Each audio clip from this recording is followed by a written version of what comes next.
എല്ലാവർക്കും നമസ്കാരം. നമ്മുടെ ഇംഗ്ലീഷിന്റെ ക്ലാസ്സുകൾ കേട്ടത്തിന്റെ അവസാനിച്ചു. നമ്മൾ ഇന്നു മുതൽ പുതിയൊരു വിഷയം ആരംഭിക്കുകയാണ്. നമുക്കറിയാം, ഇംഗ്ലീഷിന്റെ അത് നമുക്ക് വലിയ ബുദ്ധിമുട്ടായിരുന്നു. നിങ്ങളുടെ ഗ്രൂപ്പിലെ മെസ്സേജുകളൊക്കെ ഞാൻ കണ്ടിരുന്നു. എന്ന് പറഞ്ഞാൽ വലിയ ബുദ്ധിമുട്ടായി എന്ന് കരുതിക്കൊണ്ടിരുന്ന ഇംഗ്ലീഷിന്റെ ക്ലാസ് വളരെ ലളിതമായിട്ടാണ് സാറ് നിങ്ങൾക്ക് എടുത്തു തന്നത് എന്ന് പറഞ്ഞത് കേട്ടു. ഒരുപാട് സന്തോഷം തോന്നി. അതുപോലെ തന്നെ ആയിരിക്കട്ടെ നിങ്ങൾക്ക് മലയാളത്തിന്റെ ക്ലാസ്സുകൾ നിങ്ങൾക്ക് വളരെ രസകരമായിട്ട് തന്നെയാണ് ടീച്ചർ എടുക്കുന്നത്. അപ്പൊ ഇതിൻ്റെ അകത്ത് നിങ്ങൾ നല്ല ലൈവില് നിങ്ങളുടെ പങ്കാളിത്തം ഉറപ്പുവരുത്തുക. ലൈവായിട്ട് തന്നെ ഞാൻ പറയുന്നത് പോലെ എപ്പോഴും ഓൺലൈനിൽ ക്ലാസ് കാണാൻ ശ്രമിക്കുക. അല്ലാതെ ഇതിന്റെ റെക്കോർഡഡ് വെർഷൻ കാണാൻ വേണ്ടിയിട്ട് ആപ്ലിക്കേഷൻ വഴി എല്ലാ ദിവസവും റെക്കോർഡഡ് വെർഷൻ കിട്ടുന്നുണ്ടല്ലോ എന്ന് കരുതി അത് കാണാൻ വേണ്ടി മാത്രം നിങ്ങൾ ഇരുന്ന് കഴിഞ്ഞാൽ ഒരുപക്ഷെ നിങ്ങൾ വീണ്ടും പരാജിതരായി പോകും. അതുകൊണ്ട് ലൈവായിട്ട് തന്നെ കാണുക. നിങ്ങൾക്ക് എന്തെങ്കിലും സംശയം ഉണ്ടെങ്കിൽ അത് ഈ ക്ലാസ്സിന്റെ അവസാനം തുറന്ന് ടീച്ചറിനോട് ചോദിക്കുക. ആ സംശയങ്ങൾ മുഴുവൻ പൂർണ്ണമാക്കിയിട്ട് മാത്രം ഈ ക്ലാസ്സിൽ നിന്ന് ഇറങ്ങിപ്പോവുക. ശേഷം എന്തെങ്കിലും പഠിക്കുന്ന സമയത്ത് സംശയങ്ങളുണ്ടെങ്കിൽ ചോദിക്കുക പേഴ്സണലായിട്ട്. അത് ടീച്ചറിനോട് ചോദിച്ച് പറഞ്ഞു തരുന്നതായിരിക്കും. അപ്പൊ നമ്മുടെ ടീച്ചർ രേവതി ടീച്ചറെ ക്ലാസ് എടുക്കാൻ വേണ്ടിയിട്ട് റെഡിയായി വന്നിട്ടുണ്ട്. ടീച്ചറിനെ ഇന്നത്തെ ക്ലാസ്സിലേക്ക് ഞാൻ ഏറെ സ്നേഹത്തോടെ സ്വാഗതം ചെയ്തു. Okay, thank you sir. അപ്പൊ സാർ എല്ലാ കാര്യങ്ങളും പറഞ്ഞു കഴിഞ്ഞു. അപ്പൊ എന്തായാലും എന്റെ ക്ലാസ്സിൽ ആദ്യമായിട്ട് ഇരിക്കുന്ന ആരെങ്കിലും ഉണ്ടോ? ആദ്യമായിട്ട് ക്ലാസ്സിൽ ഇരിക്കുന്ന ആരെങ്കിലും ഉണ്ട്? ഓക്കെ, അപ്പൊ ആദ്യമായിട്ട് ക്ലാസ്സിൽ ഇരിക്കുന്നവരുണ്ട്, ഓൾറെഡി ഇതിൽ ഇരിക്കുന്നവരുണ്ട്, ഒരുപാട് പേരുണ്ട് തോന്നുന്നല്ലേ. അപ്പൊ ആദ്യം എന്നെ ഒന്ന് ഞാൻ പരിചയപ്പെടുത്താം. ഞാൻ നിങ്ങളുടെ സാറ് പറഞ്ഞു കഴിഞ്ഞു ഓൾറെഡി, എങ്കിലും ഒന്ന് പറയാണ്. മലയാളം ടീച്ചറാണ്, പേര് രേവതി എന്നാണ് കേട്ടോ. അപ്പൊ ഇന്ന് തൊട്ടുള്ള 7 ദിവസമാണ് സാർ എന്നോട് പറഞ്ഞിട്ടുള്ളത്. ഈ 7 ദിവസം കൊണ്ട് തകർത്ത് മലയാളം പഠിപ്പിച്ച് അരച്ച് കലക്കി 30-ലൊരു 28 മാർക്കെങ്കിലും സെറ്റാക്കി കൊടുക്കണം എന്നാണ് സാറ് പറഞ്ഞേക്കുന്നത്. അപ്പൊ ഞാൻ മാത്രം വിചാരിച്ചാൽ ഈ 28 മാർക്ക് കയ്യിലെത്തോ? ഇല്ല. അപ്പൊ അതിനകത്ത് ഞാൻ മാക്സിമം നിങ്ങൾക്ക് സപ്പോർട്ട് തരും. തിരിച്ച് നിങ്ങളും എന്ത് ചെയ്യണം? അതിന്റെ മാക്സിമം നിങ്ങളും എഫേർട്ട് എടുത്തിട്ട് എനിക്ക് റിസൾട്ട് തരണം. ഓക്കെ അല്ലേ? Okay, yes. അപ്പോ സാറ് പറഞ്ഞതുപോലെ നിങ്ങൾ ലൈവായിട്ടിരിക്കാൻ ശ്രമിക്കാം. മലയാളം സിമ്പിൾ ആണ് എന്ന് കരുതിയിട്ട് ക്ലാസ് കാണാതിരിക്കാനോ അല്ലെങ്കിൽ പിന്നീട് റെക്കോർഡ് വെർഷൻ കാണാനോ അങ്ങനെ ഒന്നും പോകരുത്. ക്ലാസ് തന്നെ ഇരുന്ന് ഡൗട്ടുകൾ ക്ലിയർ ചെയ്ത് നമുക്ക് സെറ്റാക്കി 1 മുതൽ തന്നെ പഠിച്ചു തുടങ്ങാം. സിലബസിലെ എല്ലാ ഭാഗങ്ങളും ഇമ്പോർട്ടന്റ് ആയ കാര്യങ്ങളൊക്കെ തന്നെ നമുക്ക് നോക്കി ചർച്ച ചെയ്ത് റെഡിയാക്കി പോകാം. സോ ഞാൻ എന്തായാലും അധികം സമയം കളയുന്നില്ല, നേരെ ക്ലാസ്സിലേക്ക് കടക്കാണ്. അപ്പൊ മലയാളത്തിലെ ആദ്യം തന്നെ ചോദിക്കട്ടെ, മലയാളത്തില് ഭയങ്കര ബുദ്ധിമുട്ടാണ് മിസ്സേ, മലയാളത്തിൽ എപ്പോഴും മാർക്ക് കുറവാണ് എന്ന് പറയുന്ന ആരെങ്കിലും ഉണ്ടോ ഇതിനകത്ത്? മലയാളം എനിക്ക് ഭയങ്കര മാർക്ക് കുറവാണ് എന്ന് തോന്നുന്ന ആരെങ്കിലും ഉണ്ടോ? യെസ്, ഉണ്ട് അല്ലെ? അപ്പൊ കുറെ പേർക്കില്ല, ഒരു 2, 3, 4, 5 ആൾക്കാരാണ് മലയാളത്തില് ബുദ്ധിമുട്ട് ഉണ്ട്. ഓക്കെ, അതാ വരുന്നു കമന്റ്. അപ്പൊ ശരിക്കും പറഞ്ഞാല് മലയാളം ടീച്ചർ ആയതുകൊണ്ടോ മലയാളം സബ്ജക്ട് പഠിപ്പിക്കുന്നത് കൊണ്ടോ ഒരു മോട്ടിവേഷൻ എന്നുള്ള രീതിയിലോ പറയുന്നതല്ല. മലയാളത്തിന് 30 മാർക്ക് ഉണ്ടെങ്കിൽ ഈ 30 മാർക്കിന്റെ ഗദ്യം പദ്യം എന്ന് പറയുന്ന ഒരു 10 മാർക്കും പെഡഗോജിക് എന്ന് വരുന്ന ബോധനശാസ്ത്രം അല്ലെ, അതിൽ നിന്ന് വരുന്ന ഒരു 10 മാർക്കും പിന്നെ വരുന്ന 10 മാർക്ക് നമ്മുടെ വ്യാകരണം, അതുപോലെ തന്നെ സാഹിത്യം, കഥകളി, ഇതൊക്കെ കൂടി ചേർന്ന് വരുന്ന ഒരു 10 മാർക്കും. ഇങ്ങനെയാണ് 30 മാർക്ക് മലയാളത്തില് ഡിവൈഡ് ചെയ്തിരിക്കുന്നത്. അപ്പോ നമ്മുടെ കവിതയാണെങ്കിലും അതുപോലെ തന്നെ ഗദ്യമാണെങ്കിലും അതെങ്ങനെ വായിക്കണം, എത്ര സിമ്പിൾ ആയിട്ട് വായിക്കാം എന്നുള്ളതൊക്കെ ഞാൻ പറഞ്ഞുതരാം. അവിടെ നിൽക്കട്ടെ. പെഡഗോജിയും ഈ പറയുന്ന പോലെ പെഡഗോജി നമ്മൾ ഓൾറെഡി സൈക്കോളജി പഠിക്കുന്ന ആൾക്കാരാണ് അല്ലെ. പോരാത്ത ഇനി നമ്മൾ നല്ലൊരു അധ്യാപകയാണോ? ഈ ടീച്ചിങ് എക്സാമുകൾക്ക് ഒരു പ്രത്യേകതയുണ്ട്. എന്താണെന്നറിയോ ഈ ടീച്ചിങ് എക്സാമിന്റെ പ്രത്യേകത? അവിടെ നിങ്ങളുടെ പൂർണ്ണമായിട്ടുള്ള അറിവ്, നിങ്ങൾക്ക് എത്ര അറിവുണ്ട്, നിങ്ങൾ വലിയ പാണ്ഡിത്യം തെളിയിച്ച ആൾക്കാരാണോ, ഇതല്ല അവിടെ നോക്കുന്നത്. മറിച്ച് കേട്ടിട്ട് പരീക്ഷയ്ക്ക് നിങ്ങൾക്ക് അറിവുണ്ടോ, ശരിയാ, അത് നോക്കും. അതിന്റെ കൂടെ തന്നെ നിങ്ങൾ ഈ വിദ്യാഭ്യാസം മാറി വരുന്ന വിദ്യാഭ്യാസ രീതിയെക്കുറിച്ച് ബോധമുള്ള ആൾക്കാരാണോ എന്നുള്ളത് നോക്കും. നിങ്ങളുടെ മുമ്പിലിരിക്കുന്ന കുട്ടികളെ നിങ്ങൾ എങ്ങനെയാണ് സമീപിക്കുന്നത്? ഒരു പ്രശ്നം വരുമ്പോ അല്ലെങ്കിൽ പഠിപ്പിക്കുമ്പോ ഇങ്ങനെയുള്ള കാര്യങ്ങളൊക്കെ വരുമ്പോ നിങ്ങൾ അവരെ എങ്ങനെ കൈകാര്യം ചെയ്യും?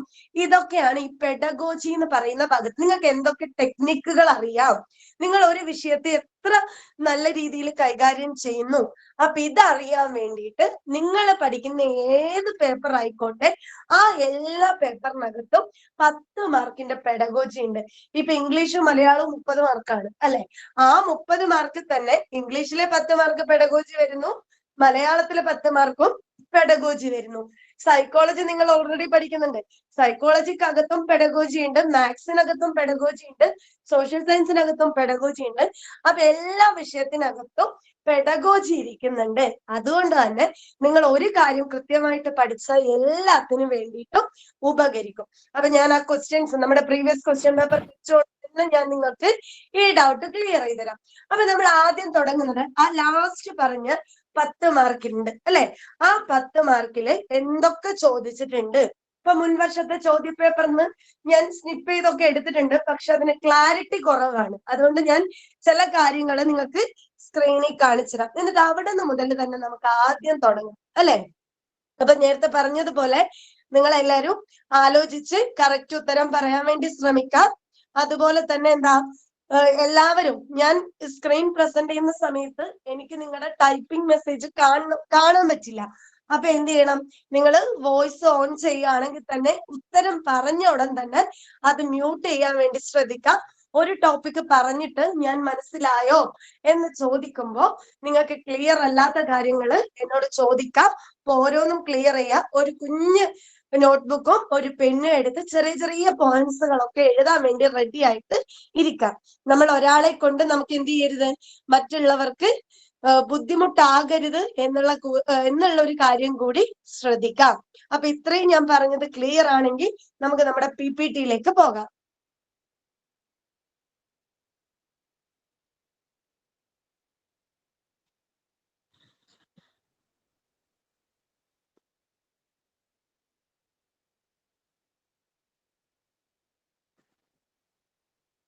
ഓക്കെ,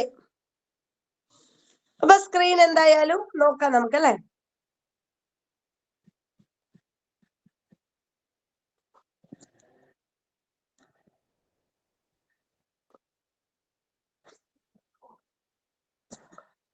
അപ്പോ നിങ്ങൾക്ക് സ്ക്രീൻ കാണാൻ പറ്റുന്നുണ്ടോ? സ്ക്രീൻ കാണാൻ പറ്റുന്നുണ്ടോ? മൈക്ക് ഓൺ ചെയ്തിട്ട് ഒരാളൊന്ന് പറയാനോട്. കാണാം. അപ്പോ നമ്മൾ എല്ലാ കേട്ടറ്റ് പരീക്ഷയ്ക്കും കണ്ടുവരുന്ന ഒരു ഭാഗത്ത് നിന്നുള്ള ഒരു ചോദ്യമാണ് കഥകളി അല്ലെ? കേരളത്തിന്റെ തനതായിട്ടുള്ള ദൃശ്യ കലാരൂപമാണ് കഥകളി. അതുകൊണ്ട് തന്നെ കഥകളിയിൽ നിന്നും നമുക്ക് എന്തായാലും ഒരു ചോദ്യം പ്രതീക്ഷിക്കാം. അപ്പൊ കഥകളിയുമായി ബന്ധപ്പെട്ട കുറച്ച് കാര്യം നോക്കാം നമുക്ക്. കഥകളിയുടെ സാഹിത്യ രൂപം എന്ന് പറയുന്നത് എന്താ? ആട്ടക്കഥ. നമുക്ക് എല്ലാവർക്കും അറിയാം അല്ലെ? കഥകളിയുടെ സാഹിത്യ രൂപം എന്ന് പറയുന്നത് ആട്ടക്കഥയാണ്. ബാക്കി 3 ഗദ്യസാഹിത്യമാണ്. മലയാളത്തിലെ ആദ്യത്തെ ഗദ്യസാഹിത്യത്തിന്റെ വിഭാഗപ്പെടുന്നതാണ് ഈ പറയുന്ന ദീപിക, ആട്ടപ്രകാരം, പാടകം എന്ന് പറയുന്നത്. അപ്പൊ ഞാൻ പറഞ്ഞത്രേ ഉള്ളൂ, കേരളത്തിന്റെ തനതായിട്ടുള്ള ദൃശ്യകലാരൂപമാണ് കഥകളി എന്ന് നമുക്കറിയാം. അപ്പൊ ഈ കഥകളി എന്ന് പറയുന്നത് രാമനാട്ടം എന്ന് പറയുന്ന ഒരു കലാരൂപം പരിഷ്കരിച്ചിട്ടാണ് കഥകളി ഉണ്ടായിരിക്കുന്നത് അല്ലെ? അപ്പൊ കഥകളിയുടെ ഒരു സാഹിത്യ രൂപമാണ് ആട്ടക്കഥ. അപ്പൊ കഥകളിയിലെ വേഷങ്ങളെ എത്രയായിട്ട് തിരിച്ചിട്ടുണ്ട്?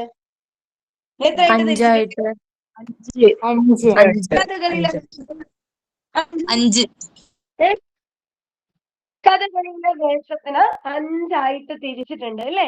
കഥകളിയുടെ വേഷങ്ങള് 5 ആയിട്ട് തിരിച്ചിട്ടുണ്ട്. ഏതൊക്കെയത്? പച്ച, കത്തി,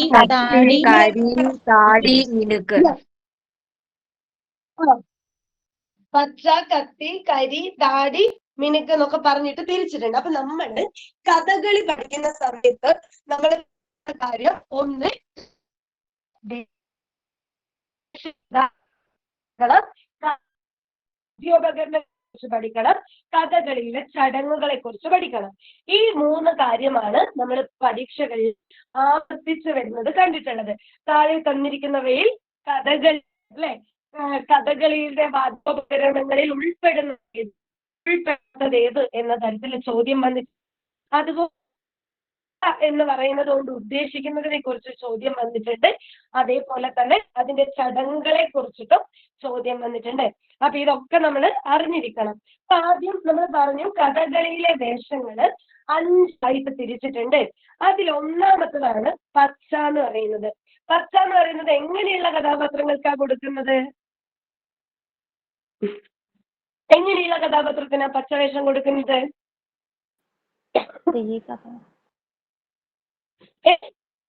അതായത് നമ്മൾ ഈ പച്ച എന്ന് പറയുന്ന വേഷം കൊടുക്കുന്നത് സാത്വിക സ്വഭാവമുള്ള കഥാപാത്രങ്ങൾക്കാണ് അല്ലെ. സാത്വിക സ്വഭാവമുള്ള കഥാപാത്രങ്ങൾക്ക്, അതായത് നമ്മുടെ ഈ ഇതിഹാസങ്ങളിലൊക്കെയുള്ള വീരനായകന്മാരൊക്കെ ഇല്ലേ, വീരനായിട്ടുള്ള നായകന്മാര്, രാജാക്കന്മാര്, രാമൻ, ലക്ഷ്മണൻ, ഇങ്ങനെയുള്ളവർക്കൊക്കെ കൊടുക്കുന്നത്, വീരനായിട്ടുള്ള കഥാപാത്രങ്ങൾക്കൊക്കെ കൊടുക്കുന്നത് പച്ചയാണ് കേട്ടോ. അപ്പൊ സാത്വിക സ്വഭാവമുള്ള കഥാപാത്രങ്ങൾക്കാണ് പച്ച വേഷം കൊടുക്കുന്നത്. ഇതിഹാസങ്ങളിലുള്ള നമ്മുടെ വീരനായകന്മാരായിട്ടുള്ള ക്ലിയർ ആവുന്നില്ല ടീച്ചർ, ക്ലിയർ ഇല്ല. എനിക്ക് പച്ച ആർക്കാണ് കൊടുക്കുന്നതെന്ന് പറഞ്ഞാൽ മനസ്സിലായിട്ടില്ല.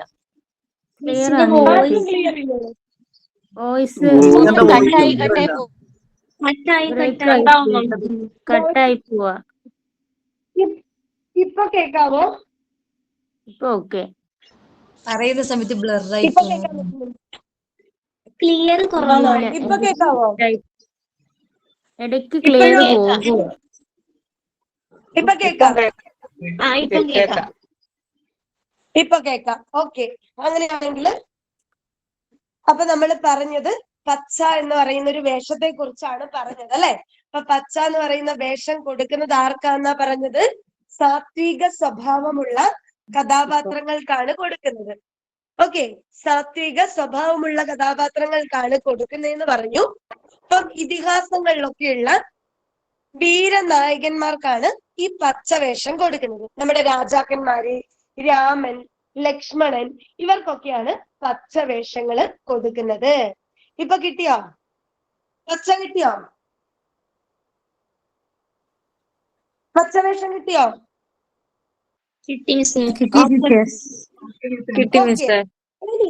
രണ്ടാമത്തത് കത്തി അല്ലെ. രണ്ടാമത്തത് കത്തി. കത്തി ആർക്കാ കൊടുക്കുന്നേ? കത്തി എന്ന് പറയുമ്പോ തന്നെ എന്ത് ആർക്കായിരിക്കും? രാക്ഷസ സ്വഭാവം. അതല്ലേ, രാക്ഷസന്മാർക്ക് അല്ലെ. അപ്പൊ രാക്ഷസ സ്വഭാവമുള്ള കഥാപാത്രങ്ങൾക്കാണ് ഈ കത്തി വേഷം കൊടുക്കുക. ആരൊക്കെ ഈ രാക്ഷസന്മാരുടെ ഗണത്തിൽപ്പെടുന്നത്? രാവണൻ,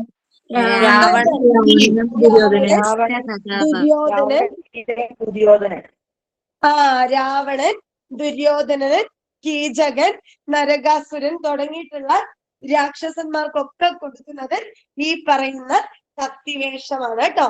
രാക്ഷസ സ്വഭാവമുള്ള ആളുകൾക്കാണ് കത്തിവേഷം കൊടുക്കുന്നത്. ഇനി നമ്മുടെ താടി. താടി എന്ന് പറയുന്നത് ആർക്കാ? താടി പ്രധാനമായിട്ട് എത്ര തരത്തിലുണ്ട്? 2 തരത്തില്. അപ്പൊ 3 തരത്തിലുള്ള താടികളുണ്ട്. 3 തരമുണ്ട്. വെള്ളത്താടി ഉണ്ട്, പിന്നെ ചുവന്ന താടിയുണ്ട്, പിന്നെ കറുത്ത താടിയുണ്ട്. ഇങ്ങനെ 3 തരത്തിലാണ് താടികൾ ഉള്ളത്. നിങ്ങൾ ആരോ ഒരാളുടെ മൈക്ക് ഓൺ ആണ്, ഒന്ന് മ്യൂട്ട് ചെയ്തേക്കണേ. അപ്പൊ താടികൾ പ്രധാനമായിട്ട് 3 തരത്തിലുണ്ട്. ഒന്ന് വെള്ളത്താടി, അത് ഈ ഹനുമാൻ, അതുപോലെ ജാമ്പവാൻ പോലെയൊക്കെയുള്ള അതിമാനുഷ്യരായിട്ടുള്ള ആളുകൾക്കും, പിന്നെ നമ്മുടെ വെള്ളത്താടി, അവർക്കൊക്കെ വെള്ളത്താടി കൊടുക്കും. ചുവന്ന താടി എന്ന് പറയുന്നത് ആർക്കാണ്? ചുവന്ന താടി ആർക്ക് കൊടുക്കുക? ഈ ബാലി, സുഗ്രീവൻ, ദുശാസനൻ, ഇവർക്കൊക്കെ കൊടുക്കുന്നത് ചുവന്ന താടിയും. പിന്നെ കറുത്ത താടി എന്ന് പറയുന്നത്, കറുപ്പ് എന്ന് പറയുമ്പോ തന്നെ എപ്പോഴും ദുഷ്ട കഥാപാത്രങ്ങളോടാണ് ചേർത്ത് വെക്കുന്നത് കേട്ടോ. അപ്പൊ ദുഷ്ട കഥാപാത്രങ്ങൾക്ക് കറുത്ത വേഷം. അത്ര ഡീപ്പായിട്ടൊന്നും നിങ്ങൾ പോണ്ട, ജസ്റ്റ് മനസ്സിലാക്കിയാൽ മതി. എന്ത്, നമ്മുടെ താടി എന്ന് പറയുന്നത് പ്രധാനമായിട്ടും 3 തരത്തിലുണ്ട്. വെള്ളത്താടി എന്ന് പറയുമ്പോൾ ഹനുമാൻ ഓർത്താൽ മതി. പിന്നെ ചുവന്ന താടി എന്ന് പറഞ്ഞു കഴിഞ്ഞാല് അവിടെ ബാലി, സുഗ്രീവൻ, ദുശാസനൻ അവരൊക്കെ വരുന്നു എന്ന് ഓർക്കാം. കറുത്ത താടിയാണെങ്കിൽ മറ്റ് ദുഷ്ട കഥാപാത്രങ്ങൾക്ക് കൊടുക്കുന്നതാണ്. ഓക്കെ, താടിയിൽ നിന്ന് അങ്ങനെ ചോദ്യമൊന്നും വന്നു കണ്ടിട്ടില്ല, എങ്കിലും നമ്മളൊന്ന് മനസ്സിലാക്കി വെക്കണമല്ലോ. Okay okay. ഓക്കെ. ഇനി അടുത്തത് കരി. കരി എന്ന് പറഞ്ഞാൽ ആർക്കാ? കരി. കരി പറയുമ്പോ ഇരുട്ട്. ഇരുട്ട് എന്ന് പറയുമ്പോ കാട്ടാളന്മാർ അല്ലെ? താമസ സ്വഭാവികളായിട്ടുള്ള വനചാരികൾക്കാണ് കരിവേഷം കൊടുക്കുന്നത്. കാട്ടില് താമസിക്കുന്ന ആൾക്കാർക്കാണ് ഈ കാട്ടിലൊക്കെ താമസിച്ച് അവിടെ ജീവിക്കുന്ന ആളുകൾക്ക്, കാട്ടാളന്മാർക്കാണ് കരിവേഷം കൊടുക്കുന്നത്. ഇനി ഏറ്റവും കഥകളിയിലെ ഏറ്റവും സൂപ്പർ ആയിട്ടുള്ള വേഷമായിട്ട് നമ്മൾ പറയുന്നത് മിനുക്കാണ് അല്ലെ? മിനുക്ക് എന്ന് പറഞ്ഞ ആർക്കാ കൊടുക്കുന്നേ? സ്ത്രീ സ്ത്രീകൾക്ക് മാത്രം. സ്ത്രീകൾക്കും മുനിമാർക്കും. അപ്പൊ സ്ത്രീകൾക്കും മുനിമാർക്കും കൊടുക്കുന്ന വേഷമാണ് മിനുക്ക് എന്ന് പറയുന്നത് കേട്ടോ. അപ്പൊ ഈ 5 വേഷങ്ങളെ നിങ്ങളുടെ മനസ്സിലുണ്ടാവണം. കഥകളിക്ക് പ്രധാനമായിട്ട് 5 വേഷമുണ്ട്. അതിലൊന്ന് പച്ചയാണ്. പച്ച എന്ന് പറഞ്ഞാല് എന്താ, വീരനായകന്മാർക്ക് കൊടുക്കുന്ന വേഷമാണ് എന്ന് നമ്മൾ പറഞ്ഞു. അവിടെ രാമനും ലക്ഷ്മണനും രാജാക്കന്മാരൊക്കെ വരുന്നു. പിന്നെ കത്തി പറഞ്ഞു, രാക്ഷസ സ്വഭാവമുള്ള കഥാപാത്രങ്ങൾക്കാണ് കൊടുക്കുന്നതെന്ന് പറഞ്ഞു. രാവണനും ദുര്യോധനനും ഒക്കെ അതിനകത്ത് വരും. പിന്നെ നമ്മൾ താടി പറഞ്ഞു, 3 താടികളുണ്ട്. വെള്ളത്താടി ഹനുമാനും, പിന്നെ അതുപോലെ തന്നെ ചുവന്ന താടി എന്ന് പറയുന്നത് ബാലി, സുഗ്രീവൻ, ദുശാസനൻ തുടങ്ങിയവർക്കും, കറുത്ത താടി എന്ന് പറയുന്നത് ദുഷ്ട കഥാപാത്രങ്ങൾക്കാണ് കൊടുക്കാറ്. കരി എന്ന് പറയുന്നത് കാട്ടാളന്മാർക്ക് അല്ലെ, വനത്തിലൊക്കെ സഞ്ചരിക്കുന്ന ആളുകൾക്ക്. ആരോ ഫോൺ അടിയുന്നല്ലോ. ഓക്കെ, മ്യൂട്ട് ചെയ്തേക്കണേ. പിന്നെ ഉള്ളത് മിനുക്കാണ്. മിനുക്ക് എന്ന് പറയുന്നത് കഥകളിയിൽ മിനുക്ക് വേഷങ്ങൾ കൊടുക്കുന്നത് മുനിമാർക്കും സ്ത്രീകൾക്കുമാണ്. ഇത്രയും കാര്യങ്ങള് കഥകളി വേഷത്തെ കുറിച്ച് ഓർത്ത് വെക്കണം. കിട്ടിയോ? കിട്ടി. ഓക്കെ. ഇനി അടുത്തത്, ഒരു സ്ഥലത്ത് കഥകളി ഉണ്ടെന്ന് അറിയിക്കുവാൻ നടത്തുന്ന ചടങ്ങ് ഏതാ? കേളികൊട്ടെ.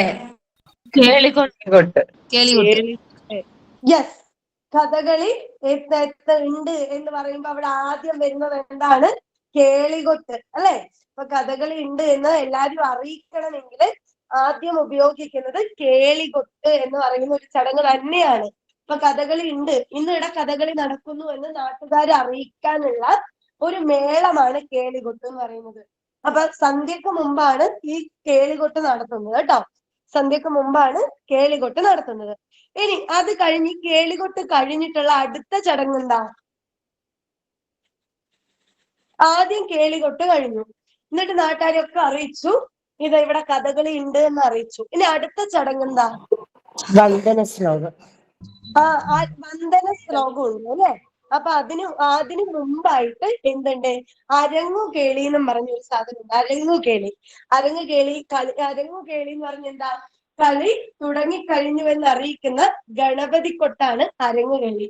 അപ്പൊ കേളികൊട്ട് കഴിഞ്ഞിട്ട് അരങ്ങത്തേക്ക് എല്ലാരും പ്രവേശിക്കാൻ വേണ്ടി തുടങ്ങുവാണ് എന്നുള്ളത് അരങ്ങുകേളി എന്നും പറഞ്ഞ് അടുത്തൊന്നുണ്ട്.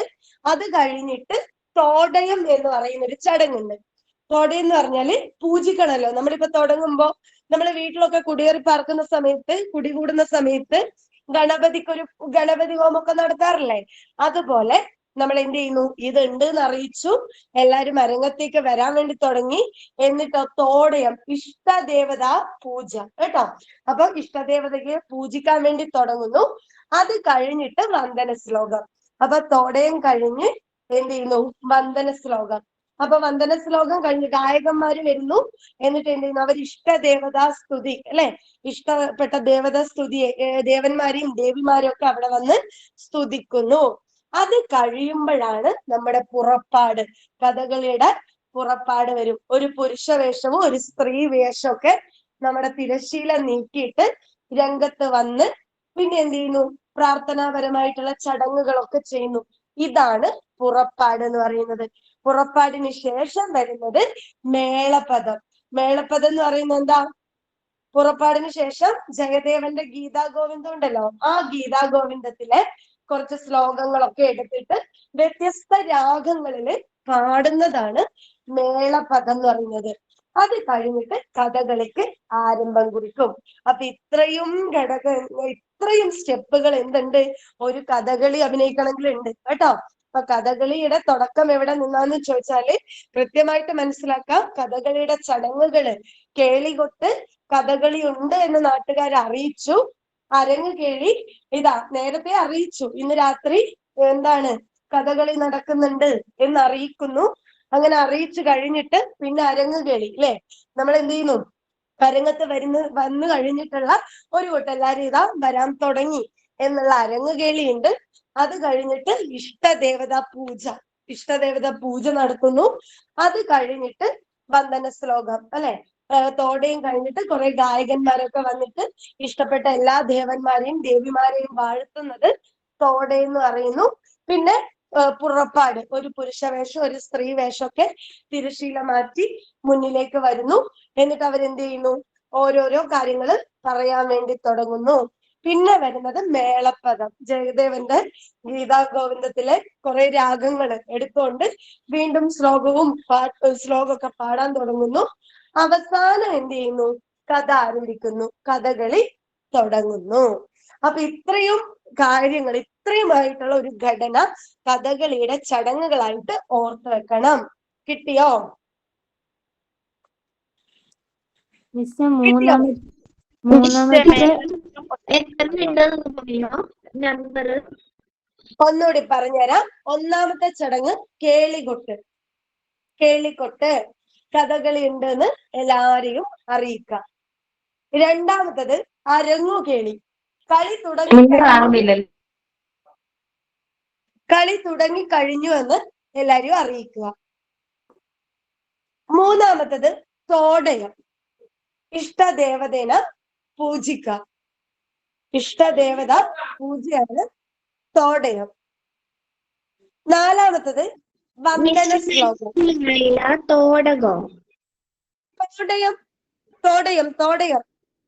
ഓക്കെ. ഞാൻ ഈ കഥകളിയുടേത് നോട്ട് അയച്ചുതരാം കേട്ടോ. ജസ്റ്റ് വായിക്കാനുള്ള നോട്ട് ഞാൻ അയച്ചുതരാം. തോടയം. പിന്നെ വരുന്നത് വന്ദന ശ്ലോകം. തോടയം കഴിഞ്ഞിട്ട് ഗായകര് വന്ന് ഇഷ്ടദേവതേനെ സ്തുതിക്കുന്നത് വന്ദന ശ്ലോകം. പിന്നെ വരുന്നത് പുറപ്പാട്. ഒരു പുരുഷ വേഷവും സ്ത്രീ വേഷവും കൂടി വന്നിട്ട് തിരശീല മാറ്റി രംഗത്തേക്ക് നിൽക്കുന്നത്. പിന്നെ നമ്മുടെ മേളപ്പദം. അവിടെ നോക്കേണ്ടത് ജയദേവന്റെ ഗീതാഗോവിന്ദത്തിലുള്ള കുറച്ച് ശ്ലോകങ്ങളൊക്കെ എന്ത് ചെയ്യുന്നു, അവിടെ നിന്ന് പാടുന്നു. വ്യത്യസ്ത താളത്തിൽ വ്യത്യസ്ത രാഗങ്ങളില് പാടുന്നു. പിന്നെ ലാസ്റ്റ് വരുന്നത് കഥാരംഭം. ഓക്കെ ആണോ? കഥകളി ആരംഭിക്കുന്നു. ഇത്രയും ചടങ്ങുകള് നിങ്ങൾ ഉറപ്പായിട്ട് നോക്കിയിട്ട് പോണം. കഥാരംഭം ആരംഭിക്കണേ, കഥകളി തുടങ്ങണ്ടേ, ഇതൊക്കെ ചടങ്ങ്. ഈ ചടങ്ങുകൾക്ക് ശേഷമാണ് കഥകളി തുടങ്ങുന്നത്. അതുകൊണ്ടാണ് ഇത്രയും സ്റ്റേജസുകൾ, ഇത്രയും സ്റ്റെപ്പുകൾ കടന്നിട്ടാണ് കഥകളി എന്ന് പറയുന്ന ഒരു ചടങ്ങ് മുന്നിൽ എത്തുന്നത് എന്ന് അറിയണം നമ്മള്. അപ്പൊ ഇത്രയും കിട്ടിയോ? മേളപ്പദം ഒന്ന് പറയാമോ? കിട്ടി. ഓക്കെ. അപ്പൊ മേളപദം എന്ന് പറഞ്ഞാല് എന്താ? മേളപദം എന്താ? ഈ പുറപ്പെട്ട് കഴിഞ്ഞല്ലോ. അപ്പൊ പുറപ്പാട് ഉണ്ട് എന്നും പറഞ്ഞ് ഒരു പുരുഷനും സ്ത്രീ വേഷമൊക്കെ തിരശീല മാറ്റി മുന്നോട്ട് വന്നു. ഈ മുന്നിലേക്ക് വന്നതിന് ശേഷം എന്ത് ചെയ്യുന്നു? പാട്ടുകൾ പാടുന്നത്. അതായത് ജയദേവന്റെ ഗീതാഗോവിന്ദത്തിലെ കുറച്ച് ശ്ലോകമൊക്കെ എടുത്തിട്ട് വ്യത്യസ്ത രാഗങ്ങളില് ഇങ്ങനെ പാടുന്നു. നിങ്ങളൊന്നുമില്ല, കഥകളി കാണാത്ത ആൾക്കാരാണെങ്കിൽ നിങ്ങൾ ഒരു തെയ്യമൊക്കെ തുടങ്ങുന്നതിന് മുമ്പ് ഒന്ന് ആലോചിച്ച് നോക്കിയേ. തെയ്യം കണ്ടിട്ടുണ്ടോ നിങ്ങളെല്ലാരും? തെയ്യം കണ്ടവരുണ്ടോ? ഇല്ല, തെയ്യൊന്നും ഞങ്ങൾ കണ്ടിട്ടില്ല മിസ്സേ. തെയ്യൊന്നും കണ്ടില്ല ആരും? ഇല്ല, കണ്ടിട്ടില്ല.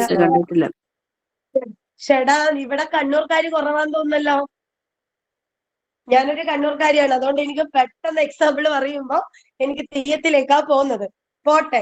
അപ്പൊ ഇത്രയും കഥകളിയുടെ വേഷങ്ങൾ എന്ത് ചെയ്യാം, കൃത്യമായിട്ട് മനസ്സിലാക്കി വെക്കാം. ഇനി വേറെ എന്തെങ്കിലും കാര്യങ്ങളൊക്കെ ഉണ്ടെങ്കിൽ ഞാൻ അപ്പൊ പറഞ്ഞുതരാം. ഇനി അടുത്തത് നോക്കിയേ, താഴെ തന്നിരിക്കുന്നവയിൽ കഥകളി വാദ്യമല്ലാത്തത് ഏത്? കഥകളിയുടെ വാദ്യങ്ങളും നമ്മൾ എന്ത് ചെയ്യണം? സൂപ്പർ ആയിട്ട് പഠിച്ചു പോണ്ട ഒരു ടോപ്പിക് ആണ് അല്ലെ. കഥകളിയുടെ വാദ്യം ഏതൊക്കെയാ ശരിക്കും? ചെണ്ട, മദ്ദളം, മദ്ദളം, ചെണ്ട, കേളി, ചേകില, മിഴാവ്. ഇലത്താളം. ഇതിൽ കഥകളിയുടെ വാദ്യമല്ലാത്തത് ഏതാ? മിഴാവ്. യെസ്, മിഴാവ് അല്ലെ. മിഴാവ് എന്ന് പറയുമ്പോൾ നമുക്ക് ചാക്യാർ കൂത്തിനെയും ഒക്കെ ഓർമ്മ വരും. അപ്പൊ മിഴാവാണ് ഇവിടെ വാദ്യമല്ലാത്തത്. അപ്പൊ കഥകളിയുടെ വാദ്യം ഏതാണെന്ന് സൂപ്പർ ആയിട്ട് പഠിച്ചു വെച്ചോ. ഒന്ന് ചെണ്ട, ചെണ്ട. രണ്ട് മദ്ദളം, ചെണ്ട, മദ്ദളം. മൂന്ന് ചേങ്ങില, ചേങ്ങില. നാല് ഇലത്താളം, ഇലത്താളം. അഞ്ച് ഇടയ്ക്ക, ഇടയ്ക്ക.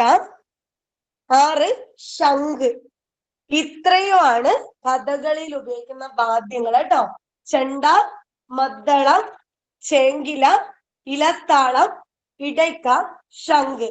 ഈ 6 വാദ്യങ്ങള് കഥകളിക്ക് ഉപയോഗിക്കാറുണ്ട്. സൂപ്പറായിട്ടും കൃത്യമായിട്ടും തകൃതിയായിട്ടും പഠിച്ചെടുക്കാം. നിങ്ങൾക്ക് അറിയാം കഥകളി ഇല്ലാത്ത ഒരു ചോദ്യപേപ്പർ പോലും ഇല്ല എന്നുള്ള കാര്യം. അപ്പൊ നമ്മള് കഥകളി എന്ന് പറയുന്ന ഭാഗവുമായി ബന്ധപ്പെട്ട് പഠിക്കേണ്ടത് ഒന്ന് വാദ്യോപകരണങ്ങൾ, മറ്റൊന്ന് വേഷം, മറ്റൊന്ന് ചടങ്ങ്. ഈ 3 ടോപ്പിക്കുകൾ കൃത്യമായിട്ട് പഠിച്ചാൽ മതിയാവും.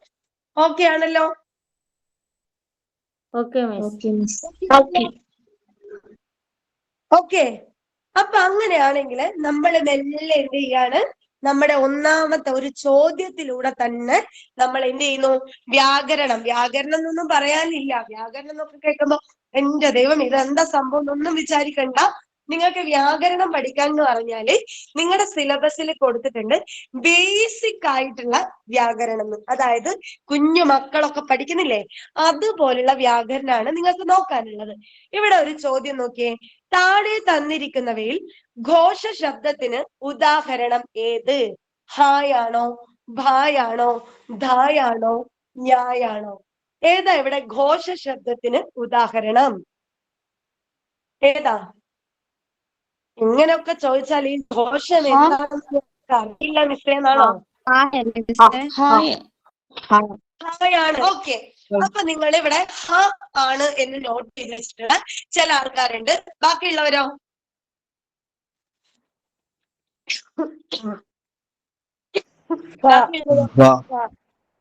ാണെന്ന് പറയുന്ന ആൾക്കാര്. അപ്പൊ ഹായാണ്. എനിക്കൊന്ന് ഭൂരിഭാഗം ആൾക്കാരും ഹായാണ് എന്ന് പറയുന്നപ്പോ പഠിച്ചു വെച്ചോ.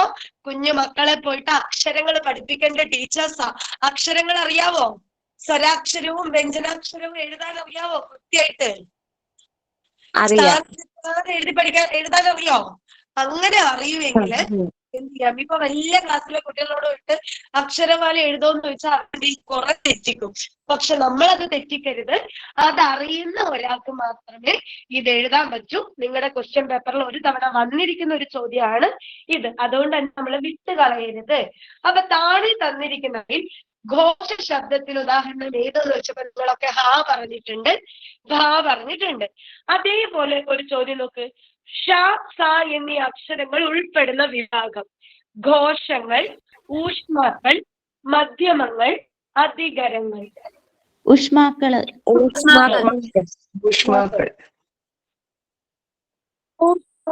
അല്ലെ? അപ്പൊ ഇതെങ്ങനെയാണ് കണ്ടുപിടിക്കാൻ അറിയാത്ത ആരെങ്കിലും ഒക്കെ ഉണ്ടെങ്കിൽ ഇത് സൂപ്പർ ആയിട്ട് അങ്ങ് പഠിച്ചു വെച്ചോ. നിങ്ങൾ ഇവിടെ നോക്കിയേ, ഇത് എഴുതാൻ വേണ്ടി നമ്മൾ പഠിക്കണം അല്ലെ? ഇത് എഴുതാൻ വേണ്ടിയിട്ട് നമ്മൾ എന്ത് ചെയ്യാം? ആദ്യം ഒന്ന് പഠിച്ചു വെക്കാം. എന്നിട്ടോ ഇവിടെ ശ്രദ്ധിച്ചു നോക്കാം. ഇവിടെ എങ്ങനെ നമുക്ക് പഠിക്കാം? ഈ സ്ക്രീൻ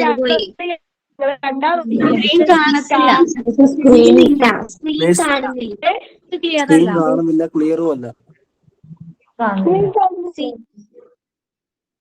സ്ക്രീൻ മനസ്സിലാവുന്നില്ല. ഇതുവരെ ക്ലിയർ ആയിരുന്നു. ഇല്ല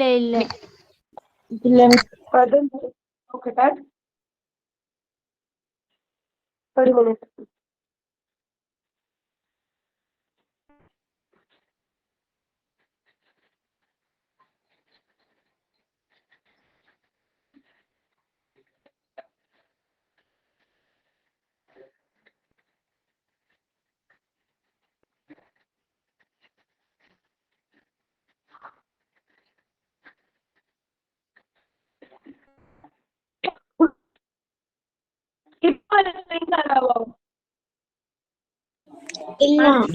കാണുന്നില്ല, വോയിസ് ബ്രേക്ക് ആവുന്നുണ്ട്. വോയിസും ഇപ്പൊ കാണാൻ കിട്ടുന്നില്ല. പറ്റുന്നുണ്ടോ? കാണാം. ഇപ്പൊ കാണുന്നുണ്ട്. ഓക്കെ. ഓക്കെ, വോയിസ് ക്ലിയർ ആവുന്നില്ല. ഇപ്പൊ ക്ലിയർ ആവുന്നില്ലേ? ഇപ്പൊ വോയിസ് ക്ലിയർ ആണോ? വോയിസ് നിങ്ങൾ എന്തെങ്കിലും ഒന്ന് പറയണേ. വോയിസ് ശരിക്കും ക്ലിയർ ആണോ? അല്ല അല്ല. ക്ലിയർ അല്ല. ഇത് ഒരാൾക്ക് മാത്രമുള്ള പ്രശ്നമാണോ? ഞാൻ ഒരു മിനിറ്റ് ഒരാള് നിർത്തണേ. ഇപ്പം ക്ലിയറാ. ക്ലിയർ ആണ് മിസ്റ്റർ, വോയിസ് ക്ലിയർ ആണ്. ഓക്കെ. എനിക്ക് തോന്നുന്നു ഇവിടെ നല്ല മഴയാ, ഒരു രക്ഷയില്ല. ഇന്നലെ തൊട്ട് നിർത്താതെ പെയ്തോണ്ടിരിക്കാണ്. ഇനിയിപ്പോ മഴ പെയ്തതിന്റെ റേഞ്ച് പ്രശ്നമാണോന്ന് അറിയില്ല. അപ്പൊ ഇപ്പൊ എന്തായാലും നിങ്ങൾക്ക് കേൾക്കാലോ? ഇപ്പൊ കേക്കാം. ഓക്കെ. അപ്പൊ ഇവിടെ ഈ ഒരു സ്ക്രീനിൽ നമ്മൾ അക്ഷരം എഴുതിയിട്ടുണ്ട് അല്ലെ? അതിനകത്ത് നിങ്ങൾ എന്ത് ചെയ്യാ? കൃത്യമായിട്ട് പഠിച്ചു വെക്കാം. ആദ്യത്തെ ഒരു വരി, അതായത് ഈ ക എന്ന് പറയുന്ന ക, ഘ, ഘ, ഘ, ഇതിന് നമ്മൾ എന്താ പറയാ?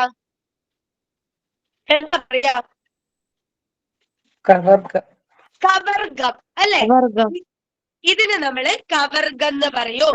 രണ്ടാമത്തത് ചവർഗം എന്ന് പറയും. മൂന്നാമത്തത് ടവർഗം, 4 പവർഗം, 5 പവർഗം അല്ലെ? ഇങ്ങനെയുള്ള ഈ ക, ച, ഡ, ത, പ ഇവിടെ മുതല് നമ്മൾ എന്ത് ചെയ്യാം? ഈ ക മുതൽ മാ വരെയാണ് നമ്മൾ ആദ്യം എന്ത് ചെയ്യുന്നത്? ഗ്രൂപ്പ് ആക്കാൻ പോകുന്നത്. അതില് ഒന്നാമത്തെ ലൈൻ നിങ്ങൾ കണ്ടോ? ക, ച, ഡ, ത, പ. ഈ വരുന്ന ആദ്യത്തെ ലൈനിനെ നമ്മൾ പറയുന്ന പേരാണ് ഖരം. കേട്ടോ? ഖരശബ്ദം എന്നാ പറയാ. ഖരം നിങ്ങൾ ഖരം, ദ്രാവകം, വാതകം എന്നൊക്കെ സയൻസ് പഠിക്കുന്നില്ലേ? അതിനകത്ത് ഖരം എന്ന് പറയുന്നതാണ് ഈ ഒന്നാമത്തെ അക്ഷരം എന്ന് പറയുന്നത്, ഒന്നാമത്തെ വിഭാഗം. ക, ച, ഡ, ത, പ. അപ്പൊ ഞാൻ അതാണ് പറഞ്ഞത്, നിങ്ങൾ ക മുതൽ മാ വരെ എഴുതിയിട്ട് ഒന്നാമത്തെ ലൈനിനെ നമുക്കൊരു അസംബ്ലി ആക്കി മാറ്റാം. ആദ്യത്തെ വരി മുഴുവൻ വരുന്നത് ഖരം എന്നും രണ്ടാമതായിട്ട് വരുന്ന അക്ഷരങ്ങളൊക്കെ വരുന്നത് എന്താണ്? രണ്ടാമത്തെ എന്താ? അധികരം അല്ലെ? രണ്ടാമത് വരുന്നത് അധികരമാണ്. മൂന്നാമത് വരുന്നതോ ഖരം, അധികരം, മൃദു അല്ലെ? മൂന്നാമത് വരുന്നതൊക്കെ മൃദുവാണ്. നാലാമത് വരുന്നതാണെങ്കിലോ ഘോഷം. നാലാമത് വരുന്നത് ഘോഷം.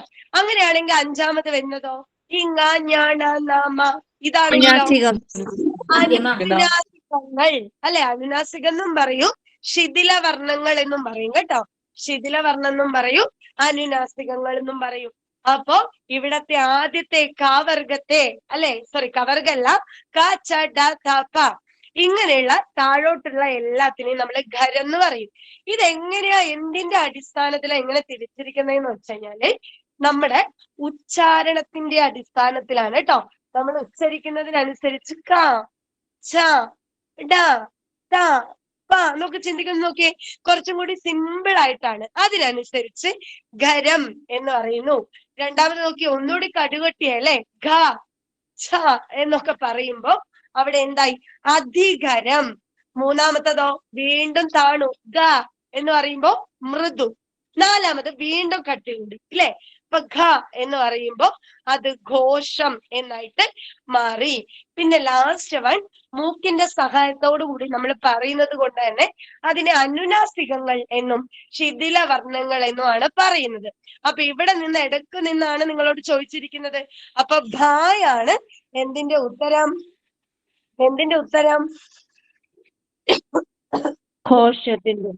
ഘോഷം. യെസ്, ഘോഷ ശബ്ദത്തിന് ഉദാഹരണം ചോദിച്ചാൽ ഇവിടെ ഉത്തരമായിട്ട് വരുന്ന എന്താണ്? ഭായാണ് അല്ലേ? ഭായല്ലേ വരുന്നത്? നോക്ക്, ഘോഷത്തില് വരുന്നത്. അപ്പോ ഇങ്ങനെ ഇടയിൽ നിന്ന് എടുത്തിട്ടായിരിക്കും നമ്മളോട് എന്ത് ചെയ്യുന്നത്? പരീക്ഷയ്ക്ക് ചോദിക്കുന്നത്. അപ്പൊ നിങ്ങൾക്ക് കൃത്യമായിട്ട് മനസ്സിലാക്കാൻ പറ്റണം. ഈ ഘായാണ് ഇതിന് മുന്നേ ഉള്ള പരീക്ഷയ്ക്ക് ചോദിച്ചത്, ഘ. അപ്പൊ നിങ്ങൾക്ക് മനസ്സിലാക്കണം അത് ഘോഷ ശബ്ദത്തിൽ ഉൾപ്പെടുന്നതാണ് എന്ന് മനസ്സിലാക്കാം. അപ്പൊ ഇത്രയും കഴിഞ്ഞു. കാ മുതൽ മാ വരെയുള്ളത് ക്ലിയർ ആണല്ലോ. ഖരം, അധികരം, മൃദു, ഘോഷം, അനുനാസികം എന്ന് തിരിച്ചിരിക്കുന്നത് ക്ലിയർ ആണല്ലോ. ഏത് ഇതിലാന്ന് പറയാമോ? ഘോഷം കഴിഞ്ഞ ഖരം, അധികം, മൃദു, ഘോഷം, അത് കഴിഞ്ഞാൽ അനുനാസികം എന്നും പറയും. അതിനെ തന്നെ ശിഥില വർണ്ണങ്ങൾ എന്നും പറയും. ഘോഷം എന്നും പറയും, ശിഥില വർണ്ണങ്ങൾ എന്നും പറയുന്നു. കിട്ടിയോ? അപ്പൊ ഈ ഊഷ്മാക്കൾ എന്ന് പറഞ്ഞത് എന്താ? പറഞ്ഞുതരാം. അപ്പൊ ഈ ഞാൻ പറഞ്ഞത് ഈ കാ മുതൽ മാ വരെ ഉള്ളതാണ്. അപ്പൊ കാ മുതൽ മാ വരെ നിങ്ങൾക്ക് ക്ലിയർ ആയോ? ഒന്നുകൂടെ പറഞ്ഞുതരാമോ? ക്ലിയർ ആയി മിസ്സേ. ഒന്നുകൂടി പറഞ്ഞുതരാം. അതായത് നമ്മള് ഉച്ചരിക്കുന്നതിന്റെ അടിസ്ഥാനത്തിൽ നമ്മൾ കുഞ്ഞു മക്കൾക്ക് ഉച്ചാരണം പഠിപ്പിക്കൂലേ? അപ്പൊ ഈ ഉച്ചാരണത്തിന്റെ അടിസ്ഥാനത്തില് അക്ഷരങ്ങളെ എന്ത് ചെയ്തിട്ടുണ്ട്? ഖരം, ഖരാക്ഷരങ്ങള്, അധികരം, മൃദു, ഘോഷം, അനുനാസികം എന്നിങ്ങനെ പറഞ്ഞ് 5ആയിട്ട് തിരിച്ചിട്ടുണ്ട് ഉച്ചാരണത്തിന്റെ അടിസ്ഥാനത്തില്.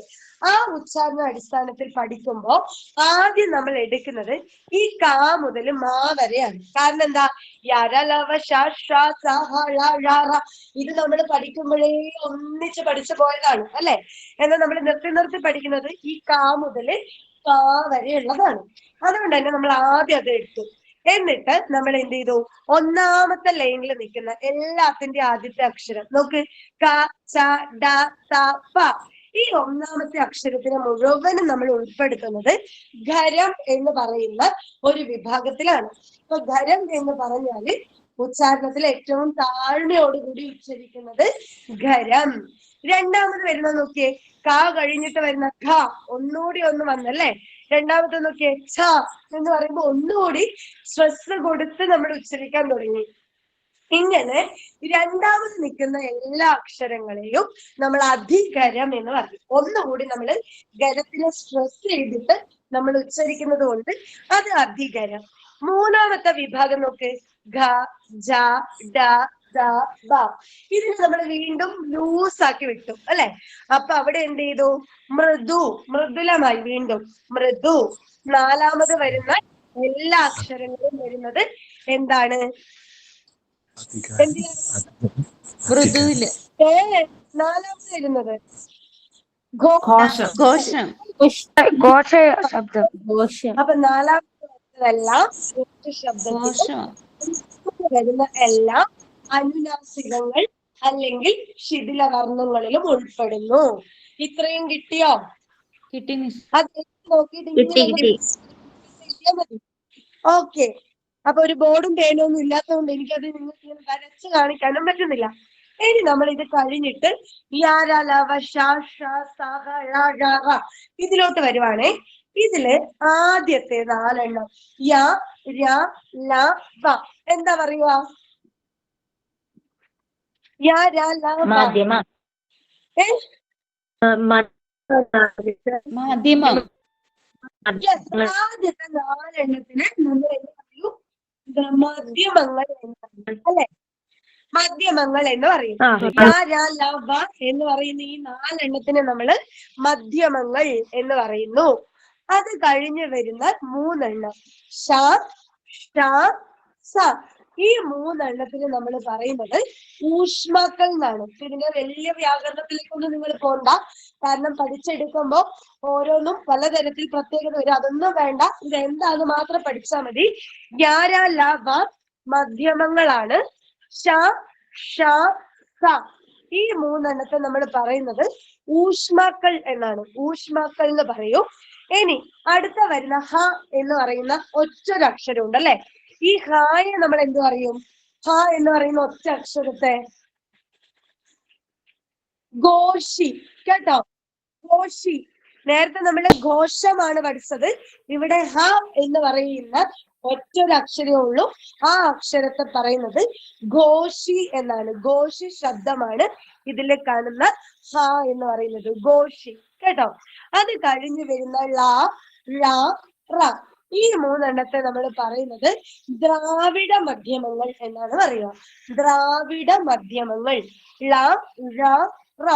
ഈ 3 ദ്രാവിഡ മധ്യമങ്ങൾ എന്ന് പറയുന്നു. അപ്പൊ ഒന്നുകൂടി ശ്രദ്ധിക്കാം.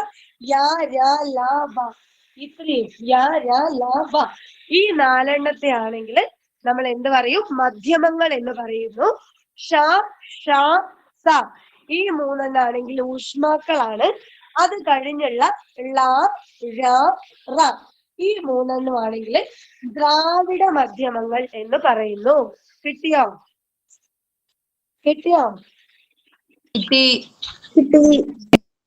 അപ്പൊ നമ്മള് അക്ഷരങ്ങളെ തിരുത്താൻ വേണ്ടി പഠിക്കണേ. അപ്പൊ കിട്ടി. ഓക്കെ. അപ്പൊ അക്ഷരങ്ങളുടെ തിരിവ് ഉച്ചാരണത്തിനനുസരിച്ച് നമ്മൾ എന്ത് ചെയ്യുന്നു? വ്യഞ്ജനാക്ഷരത്തെ പിരിക്കാനാണ് ഇപ്പൊ നമ്മൾ പഠിച്ചേക്കുന്നത്. അതിൽ ആദ്യത്തെ വരുന്നത്, ആദ്യം നിങ്ങൾ കാ മുതൽ മാ വരെ ഒന്ന് എഴുതി വെക്കുക. എന്നിട്ട് എന്ത് ചെയ്യാം? അതിന്റെ ആദ്യത്തെ വരികൾ ക ച ഡ ത പ ഖരമാണ്. രണ്ടാമത്തേതാണെങ്കിൽ, രണ്ടാമത്തെ ലൈനിൽ ഉള്ളതാണെങ്കിൽ ഒരു അസംബ്ലി ആയിട്ട് കണ്ടാൽ മതി. 5 പേര് നിൽക്കുന്ന ഒരു അസംബ്ലി. അതിൽ ഒന്നാമത്തെ ലൈൻ ഖരമാണ്, രണ്ടാമത്തേത് അധികരമാണ്, 3 മൃദുവാണ്, 4 ഘോഷമാണ്, 5 അനുനാസികമാണ്. അത് കഴിഞ്ഞ് വരുന്ന ലാസ്റ്റ് ഭാഗം യാ രാ ല വ മധ്യമങ്ങളും, ഷ ഷ സ ഊഷ്മാക്കളും, ഹ എന്ന് പറയുന്നത് ഘോഷി ശബ്ദവും, ള ഴ റ ദ്രാവിഡ മധ്യമങ്ങളുമാണ്. ഇതോടുകൂടി നമ്മൾ വ്യഞ്ജനാക്ഷരത്തെ നമ്മൾ പഠിച്ചു കഴിഞ്ഞു.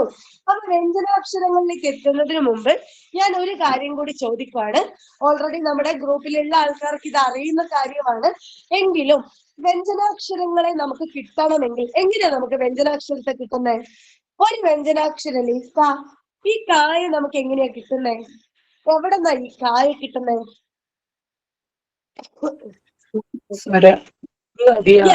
സ്വരത്തിനോടൊപ്പം സ്വരാക്ഷരത്തോടൊപ്പം നമുക്ക് കിട്ടുന്നതാണ് അല്ലേ? എങ്ങനെ കായ ഒന്ന് പിരിച്ചാന്ന് എനിക്ക് എങ്ങനെ കായ പിരിക്കാം? കാ കിട്ടണമെങ്കിൽ അതിലൊരു സ്വരാക്ഷരം ഉണ്ട് അല്ലേ? അതിന്റെ കൂടെ എന്തുണ്ട്?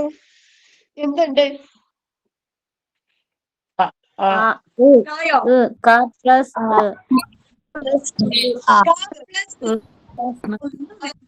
നമുക്ക് ഇത്ര പറഞ്ഞാൽ മതി. പ്ലസ് ആയാണ് ക എന്ന് പറയുന്ന ഒരക്ഷരം നിങ്ങൾക്ക് കിട്ടുന്നത്. അപ്പൊ മലയാളം പഠിക്കുന്ന സമയത്ത് നമ്മൾ അക്ഷരങ്ങളുടെ തിരിവ് പഠിച്ചു. അതിനപ്പുറത്തേക്ക് നമ്മൾ ശ്രദ്ധിക്കേണ്ട ഒരു കാര്യമുണ്ട്. ഭാഷയുടെ ഏറ്റവും അടിസ്ഥാന ഘടകം എന്താണ്? എന്താ ഭാഷയുടെ അടിസ്ഥാന ഘടകം? വർണ്ണങ്ങൾ, പദങ്ങളാണോ ഭാഷയുടെ അടിസ്ഥാന ശബ്ദം, ഏത്? വർണ്ണങ്ങളാണ്. വർണ്ണങ്ങൾ അല്ലേ? അപ്പൊ അറിയാത്ത ആരെങ്കിലും ഉണ്ടെങ്കിൽ പഠിച്ചോ. ഭാഷയുടെ ഏറ്റവും അടിസ്ഥാന ഘടകം ഏതാണെന്ന് ചോദിച്ചാല് വർണ്ണങ്ങളാണ് അല്ലെ? വർണ്ണമാണ് ഭാഷയുടെ അടിസ്ഥാന ഘടകം എന്ന് പറയുന്നത്. അതായത് നിങ്ങൾ നോക്ക്, നിങ്ങൾക്ക് ഒരു വാക്യം കിട്ടി. ഈ വാക്യത്തെ നിങ്ങൾ എന്ത് ചെയ്യും? ഞാൻ അവിടെ പോയി എന്ന് പറയുന്ന വാക്യത്തെ നിങ്ങൾ വിഭജിക്കുമ്പോ നിങ്ങൾക്ക് എന്ത് കിട്ടും? കുറെ പദങ്ങൾ കിട്ടും അല്ലെ? ഞാൻ അവിടെ പോയി, ഇങ്ങനെ പദങ്ങൾ കിട്ടും. ഈ പദത്തിനെ നിങ്ങൾ വീണ്ടും വിഭജിക്കുമ്പോ നിങ്ങൾക്ക് എന്ത് കിട്ടും? പദത്തിന് വിഭജിക്കുമ്പോ നിങ്ങൾക്ക് എന്താ കിട്ടുന്നേ? ഒന്നും കിട്ടുന്നില്ലേ? അക്ഷരങ്ങൾ കിട്ടും അല്ലെ? പദത്തിന് നമ്മൾ വിഭജിക്കുമ്പോ നമുക്ക് കുറെ അക്ഷരങ്ങൾ കിട്ടുന്നു. ഈ അക്ഷരങ്ങളെ നമ്മൾ വീണ്ടും വിഭജിച്ചു. അപ്പൊ നമുക്ക് എന്താ കിട്ടുക? വ്യഞ്ജനാക്ഷരം, വർണ്ണം. അതൊന്നല്ല, നമ്മൾ വീണ്ടും അക്ഷരങ്ങളെ പിരിച്ചു. എനിക്ക് അത്രേ അറിയണ്ടു. ഈ അക്ഷരത്തെ പിരിക്കണം. പിരിച്ചാൽ എന്ത് കിട്ടും? വർണ്ണങ്ങൾ കിട്ടും. എന്തൊരു ബുദ്ധിമുട്ട് പറയാൻ. വർണ്ണങ്ങൾ കിട്ടും കേട്ടോ. അതായത് ഭാഷയുടെ അടിസ്ഥാന ഘടകം ഏതാണ് എന്ന് ചോദിച്ചാല് ഒരു തവണ ചോദിച്ചപ്പോ എല്ലാരും അക്ഷരങ്ങളിലാണ് പോയി കർപ്പിച്ചേക്കുന്നത്. അപ്പൊ അക്ഷരമല്ല, ഭാഷയുടെ അടിസ്ഥാന ഘടകം വർണ്ണമാണ്. വർണ്ണത്തിനൊരു പ്രത്യേകത എന്താണ്? അത് നമുക്ക് പിരിക്കാൻ കഴിയില്ല. അതായത് നമുക്ക് അക്ഷരത്തെ പിരിക്കാം അല്ലെ? നിങ്ങൾ നേരത്തെ പറഞ്ഞു ക എന്ന് പറയുന്ന ഒരു അക്ഷരത്തെ നമുക്ക് പിരിക്കാൻ സാധിച്ചു. ക പ്ലസ് ആയാണ് ക. പ എന്ന അക്ഷരത്തെ നമുക്ക് പിരിക്കാം. പ പ്ലസ് ആയാണ് പ. പിയെ നമുക്ക് പിരിക്കാം. പ പ്ലസ് ഇ ആണ് പി. ഇതിനൊക്കെ നമുക്ക് പിരിക്കാൻ പറ്റും. എന്നാൽ വർണ്ണങ്ങളെ നമുക്ക് എന്ത് ചെയ്യാൻ പറ്റില്ല? ഒരിക്കലും പിരിക്കാൻ പറ്റില്ല. അപ്പൊ ഭാഷയുടെ അടിസ്ഥാന ഘടകമാണ് വർണ്ണം. പിരിക്കാൻ കഴിയാത്ത ശബ്ദമാണ് വർണ്ണം. അങ്ങനെയെങ്കിൽ പിരിക്കാൻ കഴിയാത്ത എന്തൊക്കെ വർണ്ണങ്ങളാണ് നമ്മുടെ മലയാളത്തിലുള്ളത്? പറഞ്ഞേ, എന്തൊക്കെയുണ്ട് ഭാഷയുടെ അടിസ്ഥാന ഘടകം? പറഞ്ഞോ. ഒന്നുമില്ല.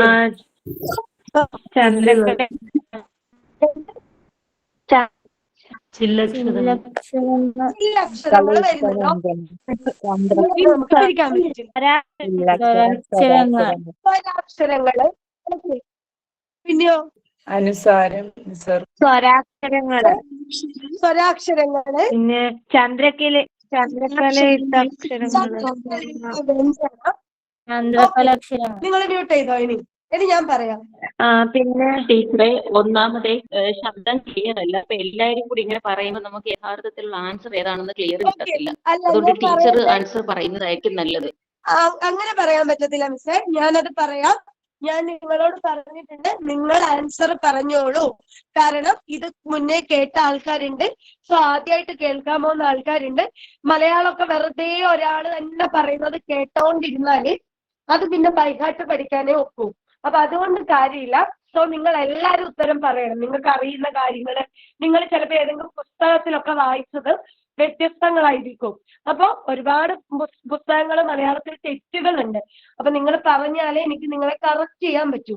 അതുകൊണ്ടാണ് ഞാൻ എന്ത് ചെയ്യുന്നത്, നിങ്ങളോട് ആൻസർ പറയൂ എന്ന് പറയുന്നത്. അപ്പൊ നിങ്ങൾ പറഞ്ഞതിന് ശേഷം എന്ത് ചെയ്യാം, പെട്ടെന്ന് തന്നെ മ്യൂട്ട് ചെയ്യാം. എല്ലാരും ഒന്ന് ശ്രദ്ധിക്കാം. നിങ്ങൾ ആൻസർ പറഞ്ഞതിന് ശേഷം നിങ്ങൾ അത് മ്യൂട്ട് ചെയ്യാം. എന്നിട്ട് ഞാനത് എക്സ്പ്ലെയിൻ ചെയ്യാം കേട്ടോ. അല്ലാത്ത പക്ഷം നിങ്ങൾ പഠിച്ചത് ഒരു ഭാഗത്ത് ഉണ്ടാകും, ഞാൻ പറയുന്നത് ഒരു ഭാഗത്ത് ഉണ്ടാവും. ഇത് രണ്ടും കൂടി ചേർന്നിട്ട് വേറൊരു സാധനമായിരിക്കും നിങ്ങൾക്ക് മനസ്സിലാവുക. അതുകൊണ്ടാണ് നിങ്ങളെ കൊണ്ട് പറയിക്കുന്നത്. ഓക്കെ, നിങ്ങൾ പറഞ്ഞു കഴിഞ്ഞു വർണ്ണങ്ങൾ എന്താണെന്ന്. ഇപ്പൊ ഭാഷയുടെ അടിസ്ഥാന ഘടകമാണ് വർണ്ണം. നമുക്ക് പിരിക്കാൻ കഴിയാത്ത ശബ്ദമാണ് വർണ്ണം. അതിൽ ഉൾപ്പെടുന്നത് ഒന്ന് സ്വരാക്ഷരങ്ങൾ. സ്വരാക്ഷരം നമുക്ക് എന്ത് ചെയ്യാൻ പറ്റില്ല? പിരിക്കാൻ പറ്റില്ല കേട്ടോ. സ്വരം ആ എന്ന് പറഞ്ഞാൽ ആ തന്നെ, ഈ എന്ന് പറഞ്ഞാലോ ഈ തന്നെ, ഊ എന്ന് പറഞ്ഞാൽ ഊ തന്നെ. അപ്പൊ അതിനെ ഒന്നും നമുക്ക് പിരിക്കാൻ വേണ്ടി സാധിക്കില്ല. രണ്ടാമതായിട്ട് കായയും മായയും പായനും ഒക്കെ നമുക്ക് പിരിക്കാൻ പറ്റും. എന്നാൽ ചന്ദ്രക്കലയിട്ട വ്യഞ്ജനത്തെ നമുക്ക് പിരിക്കാൻ പറ്റില്ല, അല്ലെ? ക്, മ്, ച്, ത്, പ് ഇതിനൊന്നും നമുക്കിനി വീണ്ടും പിരിക്കാൻ പറ്റില്ല. അപ്പൊ ചന്ദ്രക്കലയിട്ട വ്യഞ്ജനങ്ങൾ.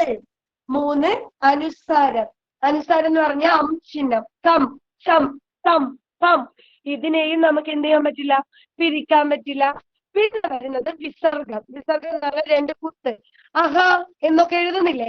ആ 2 കുത്ത് കഹ, അഹ, മഹ എന്നൊക്കെ എഴുതുമ്പോഴും നമുക്ക് അതിനെ പിരിക്കാൻ പറ്റില്ല. അതുപോലെ ചില്ലക്ഷരങ്ങൾ ഇൻ, ഇർ, ഇൽ, ഇൽ, ഇൻ ഈ 5 ചില്ലക്ഷരം. ഇതിനെയും പിരിക്കാൻ പറ്റില്ല. അപ്പോ ഈ 5 എണ്ണത്തെയാണ് വർണ്ണം എന്ന് പറയുന്നത്. സൂപ്പർ ആയിട്ട് പഠിച്ചു വെച്ചോ. സന്ധി എന്ന് പറയുന്ന ഭാഗം നിങ്ങൾക്ക് ക്വസ്റ്റ്യൻ പേപ്പർ നോക്കിയാൽ അറിയാം. കൂട്ടത്തിൽ പെടാത്ത പദം ഏത്, താഴെ തന്നവയിൽ ഒറ്റപ്പെട്ട് നിൽക്കുന്ന പദം ഏത്, തിരിച്ച് സന്ധി നിർണ്ണയിക്കുക. കഴിഞ്ഞ എല്ലാ കേട്ടറ്റിലും, കേട്ടറ്റ് 1, 2, 3, 4 ഇതില് മുഴുവനും നമുക്ക് സന്ധി നിന്നുള്ള ചോദ്യം കണ്ടിട്ടുണ്ട്. അതുകൊണ്ട് തന്നെ അത് പഠിക്കണമെങ്കിൽ ഈ വർണ്ണം എന്ന് പറയുന്ന ഒരു ടോപ്പിക് കൂടി കൃത്യമായിട്ട് നമ്മൾ അറിഞ്ഞിരിക്കണം. അപ്പൊ ഒന്നുകൂടി ഞാൻ പറയാം, നോട്ട് ചെയ്ത് വെക്കാം. ഭാഷയുടെ അടിസ്ഥാന ഘടകമാണ് വർണ്ണം. പിരിക്കാൻ കഴിയാത്ത ശബ്ദമാണ് വർണ്ണം. സ്വരാക്ഷരങ്ങള്, ചന്ദ്രക്കലയിട്ട വ്യഞ്ജനം, അനുസാരം, വിസർഗം, ചില്ലക്ഷരം. ക്ലിയർ ആണോ? വിസർഗം അത് നമ്മൾ വിസർഗം എന്ന് പറഞ്ഞാൽ നമ്മുടെ അഹ ചിഹ്നമില്ലേ, അഹ എന്നല്ലേ നമ്മൾ എഴുതുന്നേ? ആ 2 കുത്തില്ലേ, അഹ എന്ന് എഴുതുന്ന കുത്ത്. അഹ മായുടെ കൂടെ ആ 2 ചിഹ്നിട്ട് കൊടുത്താല്, കായുടെ കൂടെ 2 ചിഹ്നിട്ട് കൊടുത്താല്, ചായുടെ കൂടെ 2 ചിഹ്നിട്ടാലൊന്നും നമുക്കതിനെ പിരിക്കാൻ പറ്റില്ല. കിട്ടിയോ? ദുഃഖം എന്നൊക്കെ എഴുതുന്നതാണ്.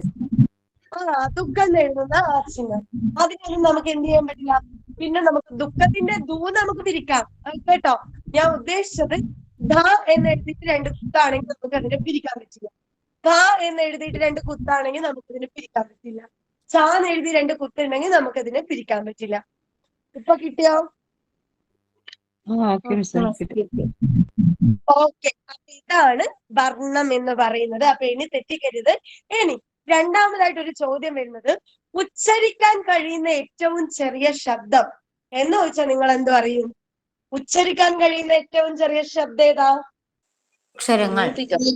അക്ഷരങ്ങള് അല്ലെ? ഉച്ചരിക്കാൻ കഴിയാത്ത ഏറ്റവും ചെറിയ ശബ്ദം, ഉച്ചരിക്കാൻ കഴിയുന്ന ഏറ്റവും ചെറിയ ശബ്ദം അക്ഷരമാണ്. ഭാഷയുടെ അടിസ്ഥാന ഘടകം വർണ്ണാണ്. അപ്പൊ ഈ വർണ്ണങ്ങൾ തമ്മിൽ കൂടുമ്പോഴാണ് നമുക്ക് എന്ത് കിട്ടുന്നത്? അക്ഷരങ്ങളെല്ലാം തന്നെ കിട്ടുന്നത്. അതായത് വ്യഞ്ജനാക്ഷരങ്ങളെല്ലാം കിട്ടുന്നത്. അപ്പൊ അക്ഷരത്തെ തന്നെ വ്യഞ്ജനാക്ഷരം എന്നും തിരിച്ചിട്ടുണ്ട്, സ്വരാക്ഷരം എന്നും തിരിച്ചിട്ടുണ്ട്. സ്വരാക്ഷരത്തിന്റെ പ്രത്യേകത സ്വതന്ത്രമായിട്ട് ഉച്ചരിക്കാൻ പറ്റുന്നു അല്ലെ, മറ്റൊന്നിന്റെ സഹായം വേണ്ട, ഒറ്റക്കന്നെ ഉച്ചരിക്കാൻ പറ്റുന്നതാണ് സ്വരാക്ഷരങ്ങൾ. അവിടെ നിങ്ങളോട് പരീക്ഷയ്ക്ക് ചോദിക്കുന്നത് ഒന്ന് വിവേചന സർവനാമം. വിവേചന സർവനാമം എന്ന് ഞാൻ പരീക്ഷയ്ക്ക് കണ്ടിട്ടുണ്ട്. വിവേചക സർവനാമം അല്ലെങ്കിൽ ചുട്ടെഴുത്ത് അല്ലെങ്കിൽ കേവലമായ എഴുത്ത്, ഈ 3 പേരും നിങ്ങൾക്ക് പരീക്ഷാ പേപ്പറിൽ കണ്ടിട്ടുണ്ട്. ഒന്ന് വിവേചകമായ എഴുത്ത്. എന്താ ഈ വിവേചക എഴുത്ത് അല്ലെങ്കിൽ വിവേചക സർവനാമം എന്ന് പറഞ്ഞാൽ എന്താ? വിവേചക സർവനാമം, ചുട്ടെഴുത്ത്, കേവലമായ എഴുത്ത്, ഈ 3 എണ്ണവും ഒരൊറ്റ കാര്യത്തെ പറയുന്നതാ. ഏത് കാര്യത്തെയാ? എന്താ ചുട്ടെഴുത്ത്? എന്താ?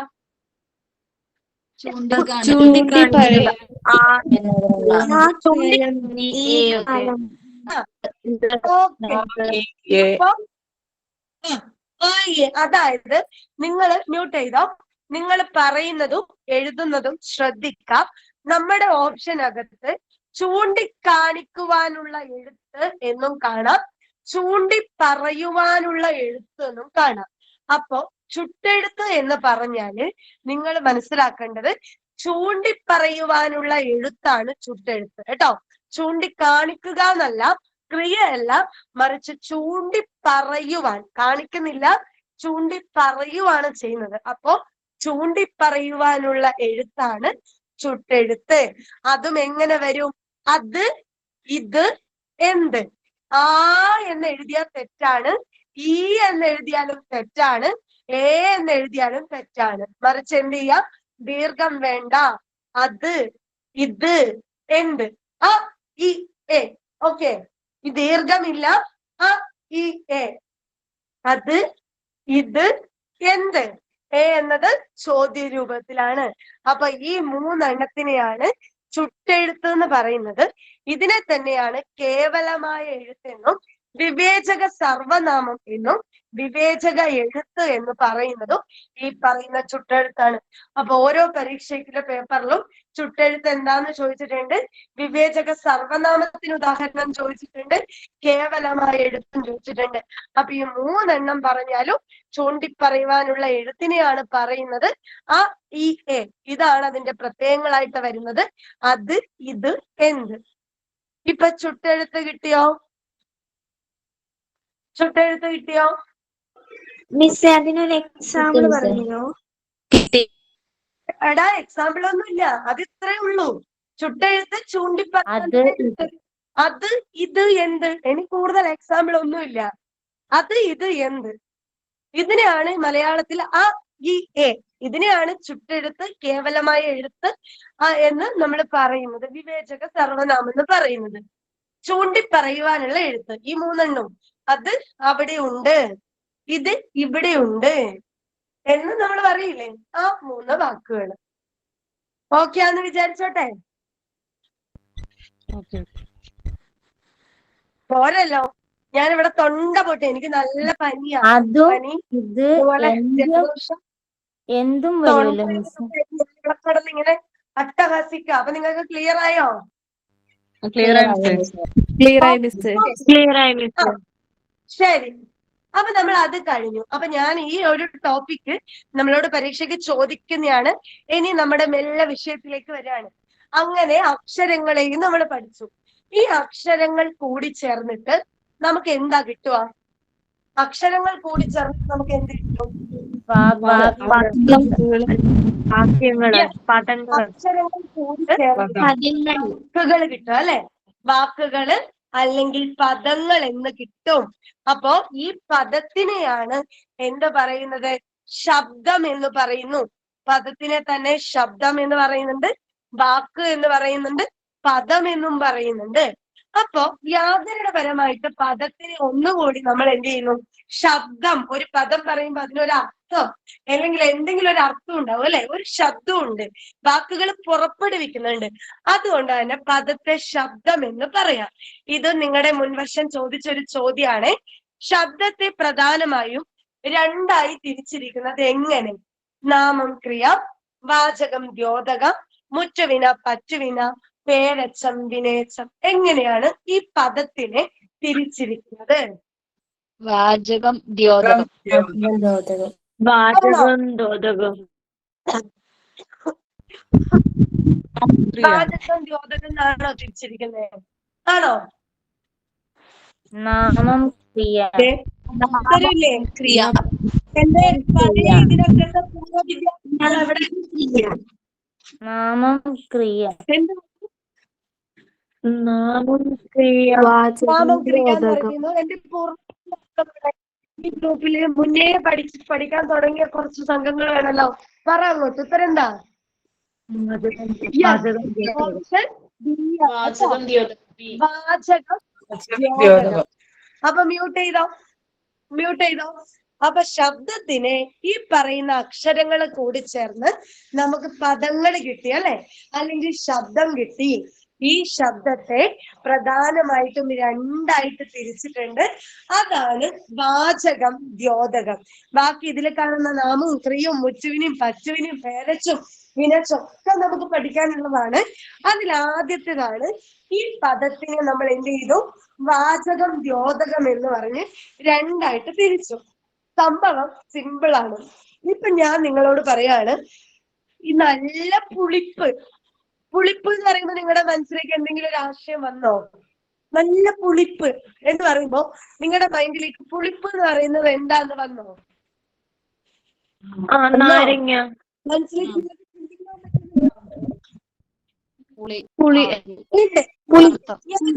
നാരങ്ങ.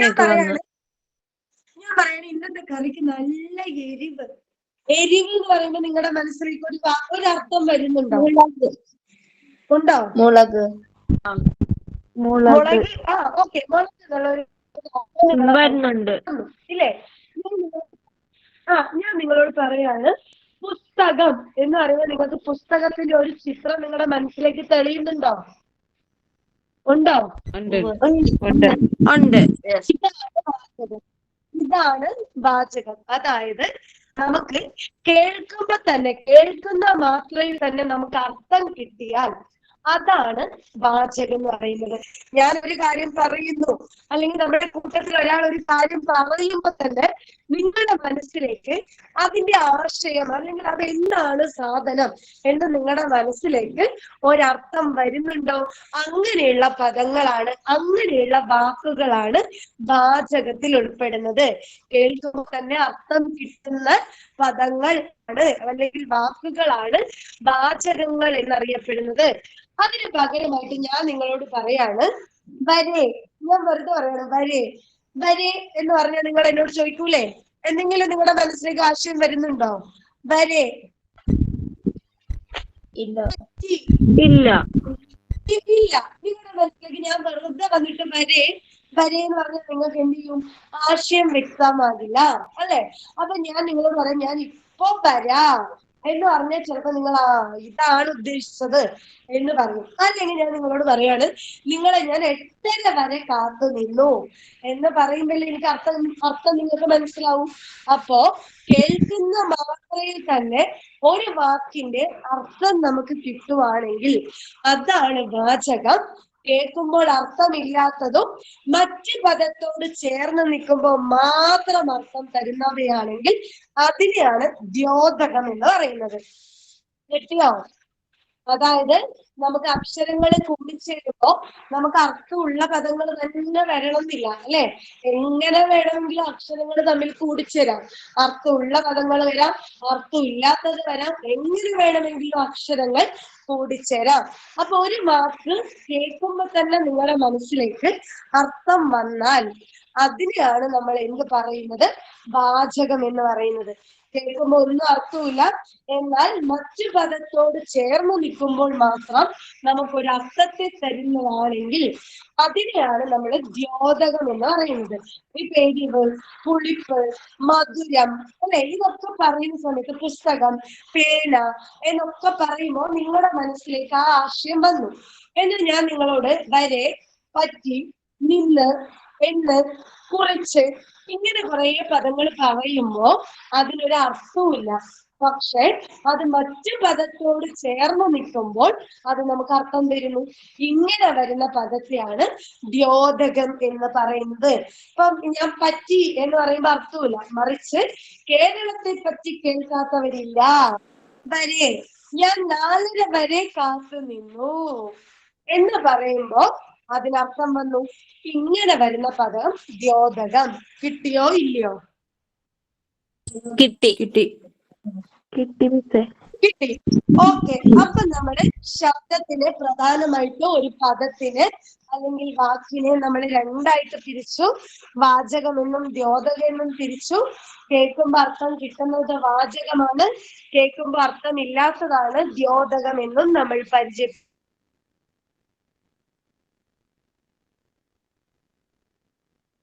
ആവശ്യത്തിലധികം വാരി വലിച്ച് അതിനെ നശിപ്പിക്കരുത്. പരീക്ഷാ ഹോളിൽ എത്തുമ്പോൾ എന്ത് ചെയ്യും? ഒന്നും നിങ്ങൾക്ക് മനസ്സിലാവും. പരീക്ഷയുടെ തലേ ദിവസം ഈ നോട്ടൊന്ന് എടുത്ത് വായിക്കുമ്പോൾ ഒന്നും തിരിയാത്തത് പോലെ ആയിപ്പോവും. അപ്പൊ ഇങ്ങനെ ഒന്ന് പഠിച്ചു വെച്ചാൽ മതി. ശബ്ദം അല്ലെങ്കിൽ വാക്ക് അല്ലെങ്കിൽ പദം. എന്നിട്ടോ ഈ ശബ്ദത്തെ, വാക്കിനെ രണ്ടായിട്ട് തിരിച്ചു. വാചകം, ദ്യോതകം. എന്നിട്ട് വാചകത്തിന്റെ അടുത്ത് ജസ്റ്റ് ഒരു ബ്രാക്കറ്റ് ഇട്ടിട്ട് എഴുതാം.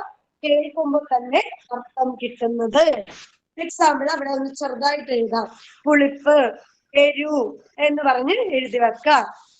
ദ്യോതകം കേൾക്കുമ്പോ അർത്ഥമില്ലാത്തത്. നിങ്ങൾ ഈ ഫോണിൽ സ്ക്രീൻഷോട്ട് എടുത്തു വെക്കുന്ന ആൾക്കാരുണ്ടെങ്കിൽ നിങ്ങൾ സ്റ്റോറേജ് ഫുള്ളാവും, അല്ലെങ്കിൽ നോട്ട് എവിടെയെങ്കിലും ഒക്കെ കിടക്കും. അപ്പൊ ജസ്റ്റ് ഒന്ന് പെട്ടെന്ന് വരച്ചു വെച്ചോ കേട്ടോ. പറ്റി, നിന്ന്, എന്ന്, കുറിച്ച് ഇതൊക്കെയാണ് ദ്യോതകമായിട്ട് വരുന്നത്. അപ്പോ ഇത് വരച്ചു വെച്ചോ. ഇതേ വരച്ചു വെച്ചിട്ട് ഞാൻ പറയുന്നത് ശ്രദ്ധിക്കാം. എന്നിട്ട് ഞാൻ രണ്ടാമത് പറയുമ്പോ നോട്ട് എഴുതാനിരിക്കുക. ഇത് വരച്ചോ? വരച്ചു. ഓക്കെ. അപ്പോ നമ്മൾ വാചകം ദ്യോതകത്തിലെ കഴിഞ്ഞു. ഇനി ഈ പറയുന്ന വാചകത്തെ നമ്മൾ ആദ്യം എടുക്കാം, അല്ലെ? വാചകത്തെ തന്നെ 3ആയിട്ട് തിരിച്ചിട്ടുണ്ട്. അതാണ് ഒന്ന് ക്രിയ അല്ലെങ്കിൽ മനസ്സിലാവുന്നില്ല, ക്ലിയർ ആവുന്നില്ല. ഇപ്പൊ ക്ലിയർ ആവുന്നുണ്ടോ? ഇപ്പൊ ക്ലിയർ ആണ്. ഓക്കെ. അപ്പോ രണ്ടാമത് നിൽക്കുന്ന ഈ പറയുന്ന രണ്ടാമത്താണ് ക്രിയ അല്ലെങ്കിൽ കൃതി എന്ന് പറയുന്നത്. ക്രിയ അല്ലെങ്കിൽ കൃതി. മൂന്നാമതായിട്ട് പറയുന്നത് ഭേദകം. ഇങ്ങനെ വാചകത്തെ 3ആയിട്ട് തിരിച്ചിട്ടുണ്ട്. നാമ, കൃതി അല്ലെങ്കിൽ ക്രിയ, ഭേദകം എന്നിങ്ങനെ വാചകത്തെ 3ആയിട്ട് തിരിച്ചിരിക്കുന്നു. അതിലാദ്യം വരുന്നതാണ് നാമം എന്ന് പറയുന്നത്. നാമം എന്ന് പറഞ്ഞാൽ എന്താ? നാമം എന്താ? പേര്, ഒരു വസ്തുവിന്റെ അപ്പൊ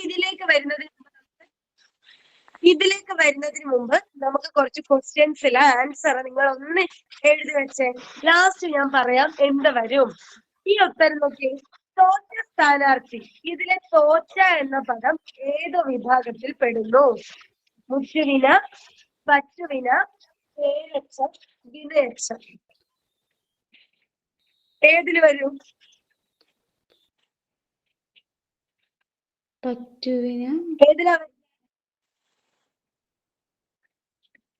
പറ്റുവിന. പറ്റുവിന. ആണോ? ഓക്കെ, ഒന്നത് നോട്ട് ചെയ്ത് വെച്ച ആ ക്വസ്റ്റ്യന്റെ ആൻസർ ജസ്റ്റ് ഒന്ന് ഇട്ടിട്ട് പറ്റുവിന എഴുതിയാൽ മതി, നിങ്ങൾക്ക് തോന്നുന്നത്. രണ്ടാമത്തെ ക്വസ്റ്റ്യൻ, ക്രിയയെ ആശ്രയിച്ച് നിൽക്കുന്ന അപൂർണ ക്രിയ ഏതാ?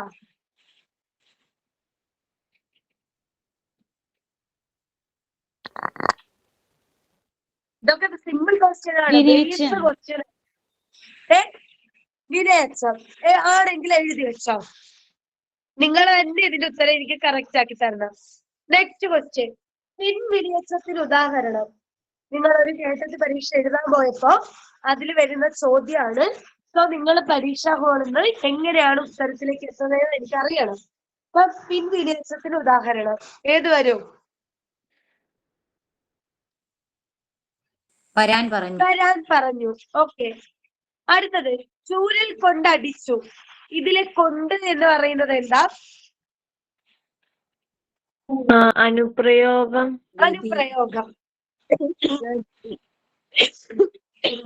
അടുത്തത് നോക്ക്, രാവണൻ എന്ന രാക്ഷസൻ. ഇതിലെ എന്ന എന്ന് പറയുന്ന പദം ഏത് വിഭാഗത്തിൽ ഉൾപ്പെടുന്നു? എന്ന് പറയുന്ന പദം ദ്യോതകം. ഓക്കെ. അടുത്തത്, രാമനും ലക്ഷ്മണനും മിടുക്കന്മാരാണ്. ഇതിലെ എന്ന് പറയുന്നതോ? അനുസ്വരം. ഓക്കെ. അടുത്ത ക്വസ്റ്റ്യൻ, മരത്തിൽ നിന്ന് വീണു. ഏത് വിഭാഗത്തിൽ ഉൾപ്പെടും?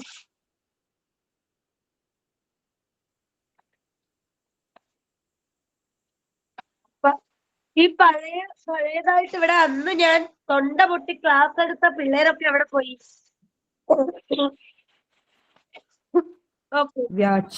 ഉത്തരവില്ല. ശരി, അമ്മയും കുഞ്ഞും.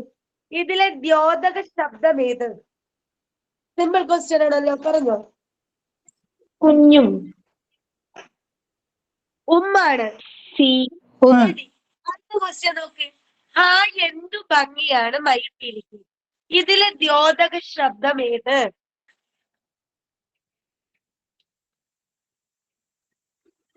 ഉത്തരവില്ല. എന്ത്?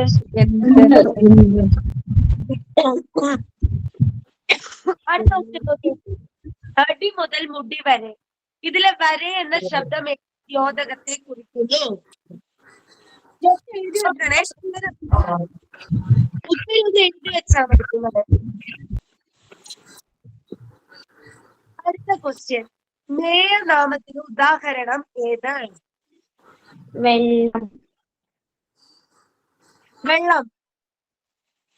വെള്ളാണ്. ഓക്കെ. കൊണ്ട് അടിച്ചു. ഇതിലെ കൊണ്ട് എന്ന് പറയുന്നത് ഏത് വിഭാഗത്തിൽ ഉൾപ്പെടും?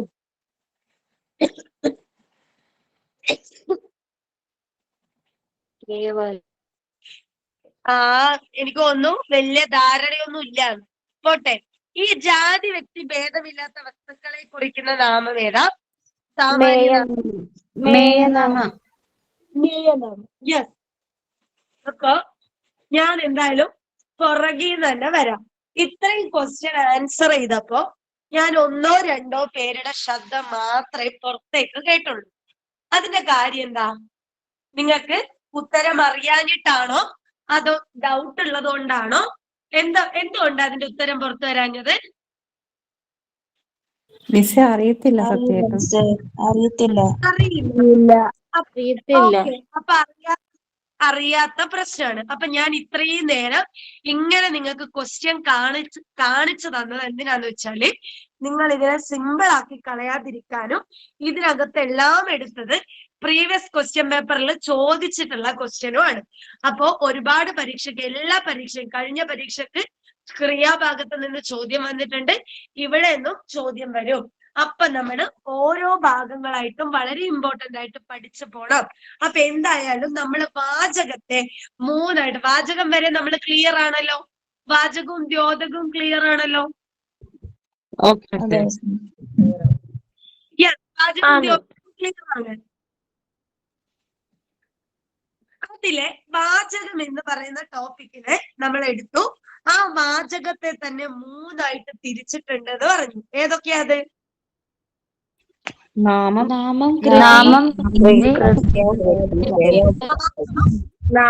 ക്രിയാഭേദകം. അല്ലെ? നാമം ക്രിയാ ഭേദകം എന്ന് നിങ്ങൾ ആരും എഴുതണ്ട, ഞാൻ പറഞ്ഞിട്ട് ഞാൻ വീണ്ടും പറയുമ്പോൾ എഴുതിയാ മതി. അപ്പോ ഈ വാചകത്തെ തന്നെ നാമം ക്രിയ ഭേദകം എന്നിങ്ങനെ 3ആയിട്ട് തിരിച്ചിട്ടുണ്ട്. ഇതിനകത്ത് നാമം എന്ന് പറഞ്ഞാൽ നമ്മുടെ സ്കൂളിൽ പഠിക്കുന്ന കാലം മുതലേ കേൾക്കുന്നുണ്ട് അല്ലെ? ഒരു വ്യക്തിയുടെ പേരാവാം, ഒരു വസ്തുവിന്റെ പേരാവാം, ഒരു സ്ഥലത്തിന്റെ പേരാവാം, എന്തോ ആയിക്കോട്ടെ, നമുക്ക് ചുറ്റുമുള്ള എല്ലാ വസ്തുക്കളെയും നമ്മൾ എന്ത് ചെയ്യും? നാമത്തിന്റെ വിഭാഗത്തിൽ ഉൾപ്പെടുത്തുന്നു. കേട്ടോ? അപ്പൊ നമുക്ക് ചുറ്റുമുള്ള വ്യക്തിയാകാം, വസ്തുവാകാം, സ്ഥലമാകാം, എന്തോ ആയിക്കോട്ടെ, നമുക്ക് ചുറ്റുമുള്ള ജീവനുള്ളതും ഇല്ലാത്തതുമായ എല്ലാ വസ്തുക്കളെയും നമ്മൾ പറയുന്നത് നാമമായിട്ടായിരിക്കും. ഓക്കെ. അപ്പോ ഈ പറയുന്ന നാമത്തെ 3ആയിട്ട് തിരിച്ചിട്ടുണ്ട്. അതിന്റെ സ്വഭാവം നോക്കി 3ആയിട്ട് നാമത്തെ തിരിച്ചിട്ടുണ്ട്. ഏതൊക്കെയാ അത്? ദ്രവ്യനാമം,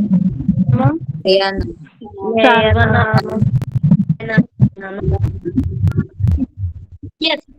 ഒന്ന് ദ്രവ്യനാമം, വേനാമതല്ല, ഒന്ന് നാമം ക്രിയാനാമം. കേട്ടോ? അപ്പോ നമ്മൾ എന്ത് ചെയ്തു? ഈ നാമം എന്ന് പറഞ്ഞാൽ നമുക്ക് ചുറ്റുമുള്ള എല്ലാ വസ്തുക്കളും ഉൾപ്പെടുന്നുണ്ട് എന്ന് പറഞ്ഞു. ഈ നാമത്തെ തന്നെ നമ്മൾ 3ആയിട്ട് തിരിച്ചു. ദ്രവ്യനാമം എന്നും ഗുണനാമം എന്നും ക്രിയാനാമം എന്നും 3ആയിട്ട് തിരിച്ചിട്ടുണ്ട്. അതിൽ ആദ്യത്തേതാണ് ഈ ദ്രവ്യനാമം.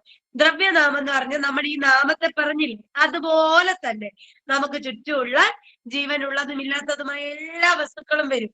രാമു വരും, എറണാകുളം വരുന്നു, കണ്ണൂർ വരുന്നു, സൂര്യൻ വരുന്നു, പുസ്തകം, പേന തുടങ്ങി നമുക്ക് ചുറ്റുമുള്ള എല്ലാ വസ്തുക്കളെയും പേര് പോലെ തന്നെ ദ്രവ്യനാമത്തിൽ ഉൾപ്പെടുത്തുന്നു.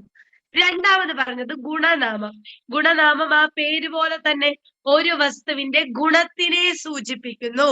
ഇപ്പൊ തിളക്കം, വെണ്മ, പുതുമ ഇതൊക്കെ വരുമ്പോ നമുക്ക് എന്ത് ചെയ്യും? അവിടെ ഗുണനാമമായി. മൂന്നാമത്തത് ക്രിയാനാമം. ക്രിയാനാമം എന്ന് പറഞ്ഞാൽ എന്താ?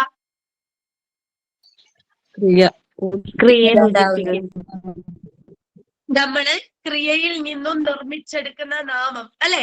ഇപ്പൊ ഓടുക എന്ന് പറയുന്നത് ഒരു ക്രിയയാണ്. ഈ ഓടുക എന്ന് പറയുന്ന ക്രിയയിൽ നിന്നും നമ്മൾ എന്താ നിർമ്മിച്ചെടുക്കുന്നത്? ഓട്ടം. അല്ലെ?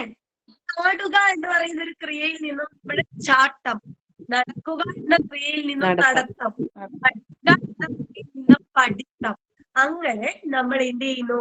ഓരോന്ന് ഇങ്ങനെ നിർമ്മിച്ചെടുക്കുന്നു. അപ്പൊ ഓരോ ക്രിയകളിൽ നിന്നും നമ്മൾ നിർമ്മിച്ചെടുക്കുന്ന നാമത്തെ ക്രിയാനാമം എന്ന് പറയുന്നു. ഓട്ടം, ചാട്ടം, പഠിത്തം, നടത്തം ഇതൊക്കെ അതിന് ഉദാഹരണമായിട്ട് വരുന്നു. അപ്പൊ വാചകത്തെ നാമം ക്രിയ ഭേദകം എന്ന് തിരിച്ചു. നാമം എന്ന് പറഞ്ഞാൽ നമുക്ക് ചുറ്റുമുള്ള ജീവനുള്ളതും ഇല്ലാത്തതുമായ എല്ലാ വസ്തുക്കളും ഉൾപ്പെടുന്നു.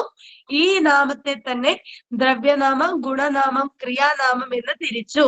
ദ്രവ്യനാമം നാമത്തെ പറഞ്ഞതുപോലെ എല്ലാം ഉൾപ്പെടുന്നു. ഗുണനാമം ഗുണത്തിനെ മാത്രം സൂചിപ്പിക്കുന്നു. ക്രിയാനാമം ക്രിയയിൽ നിന്നും പ്രവൃത്തിയിൽ നിന്നുണ്ടാകുന്ന നാമം. ഇത്രയും ക്ലിയർ ആണോ? മിസ്സേ, ഗുണനാമത്തിന് ഉദാഹരണം പറയോ? എടാ, പുതുമ, വെണ്മ, തിളക്കം അതൊക്കെ വരുന്നത്. ഓക്കെ മിസ്സേ, താങ്ക് യു. ഓക്കെ. ഇനി ഇതിനകത്ത് വരുന്ന നമ്മുടെ ദ്രവ്യനാമം അല്ലെ? നമ്മൾ നേരത്തെ പറഞ്ഞ പോലെ ഒരു ദ്രവ്യനാമത്തെ നമുക്ക് എന്ത് ചെയ്യാം? ഒരു ക്ലാസ് മുറിയായിട്ട് എടുക്കാം. ഈ ക്ലാസ് മുറിയുടെ പ്രത്യേകത എന്താ? അതിനകത്ത് നന്നായിട്ട് പഠിക്കുന്ന കുട്ടികളുണ്ടാവും, ഒരു മീഡിയത്തിൽ നിൽക്കുന്ന കുട്ടികളുണ്ട്, അതുപോലെ തന്നെ വളരെ പിന്നോട്ട് നിൽക്കുന്ന കുട്ടികളും ഉണ്ട് അല്ലെ? പഠനത്തിൽ പിന്നോട്ട് നിൽക്കുന്ന ഇങ്ങനെ പലതരത്തിലുള്ള കുട്ടികളുണ്ട്. അപ്പൊ നമ്മൾ എന്ത് ചെയ്യും? എക്സാം എടുക്കുന്ന സമയത്ത് ഈ പുറകിൽ നിൽക്കുന്ന കുട്ടികൾക്ക് വേണ്ടി നമ്മൾ നൈറ്റ് ക്ലാസ് കൊടുക്കും, സ്പെഷ്യൽ ക്ലാസ്സുകൾ കൊടുക്കും, അങ്ങനെയല്ലേ? അപ്പൊ ഇതുപോലെ ഒരു ക്ലാസ്സിൽ പല വിധത്തിൽ കുട്ടികളെ തിരിക്കുന്നത് പോലെ തന്നെ നേരത്തെ പറഞ്ഞ ദ്രവ്യനാമത്തെ ഇതിനകത്ത് എല്ലാരും ഉണ്ട്. ജീവനുള്ള വസ്തുണ്ട്, ഇല്ലാത്ത വസ്തുക്കളുണ്ട്, എല്ലാം ഉണ്ട്. അപ്പൊ ഇതിനെ നമ്മൾ എന്ത് ചെയ്യുന്നു? പല കാറ്റഗറി ആയിട്ട് അതിനെ നമ്മൾ തിരിക്കാൻ പോവാണ്. അങ്ങനെ ഈ പറയുന്ന ദ്രവ്യനാമത്തെ തന്നെ നമ്മൾ 4ആയിട്ട് തിരിച്ചിട്ടുണ്ട്. അതാണ് നിങ്ങൾ ഇപ്പൊ കാണുന്ന സംജ്ഞാനാമം. രണ്ടാമത്തത് സാമാന്യനാമം അല്ലെങ്കിൽ സമൂഹനാമം. മൂന്നാമത്തത് മേയനാമം. നാലാമത്തത് സർവനാമം. ഇങ്ങനെ 4ആയിട്ട് നമ്മൾ എന്ത് ചെയ്തിട്ടുണ്ട്? നാമത്തിനെ തിരിച്ചിട്ടുണ്ട്. ദ്രവ്യനാമത്തെ 4ആയി തിരിച്ചു. സംജ്ഞാനാമം, സാമാന്യനാമം, മേയനാമം, സർവനാമം. ഇത്രയും ക്ലിയർ ആണോ?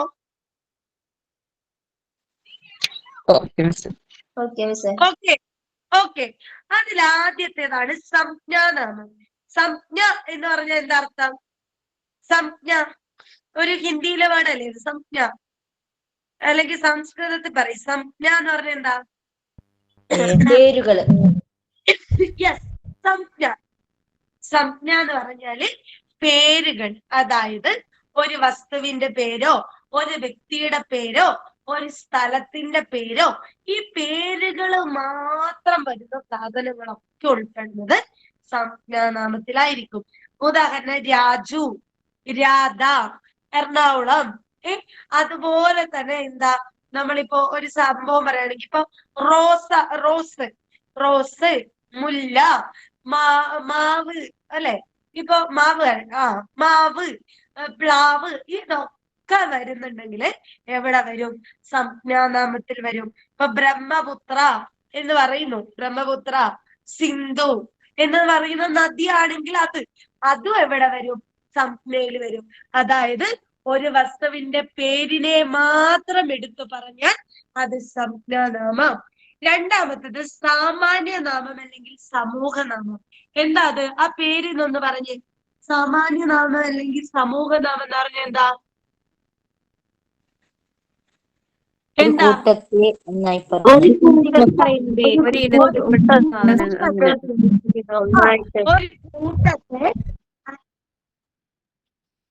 ഓക്കെ, ഒന്ന് മ്യൂട്ട് ചെയ്താണ് മിസ്സേ, ഞാൻ പറയാനി. ഒരു കൂട്ടത്തെ അല്ലെങ്കിൽ ഒരു വിഭാഗത്തെ ഒന്നിച്ച് പറയുമ്പോഴാണ് അത് എന്ത് ചെയ്യുന്നത്? സമൂഹനാമം എന്ന് പറയുന്നു, അല്ലെങ്കിൽ സാമാന്യനാമം എന്ന് പറയും. ഒരു കൂട്ടത്തിന് ഒന്നിച്ച് അല്ലെങ്കിൽ ഒരു വിഭാഗത്തെ ഒന്നിച്ച് നമ്മൾ പറയുമ്പോ അവിടെയാണ് സാമാന്യനാമം അല്ലെങ്കിൽ സമൂഹനാമം എന്ന് പറയുന്നത്. ഉദാഹരണം പറഞ്ഞ നിങ്ങൾ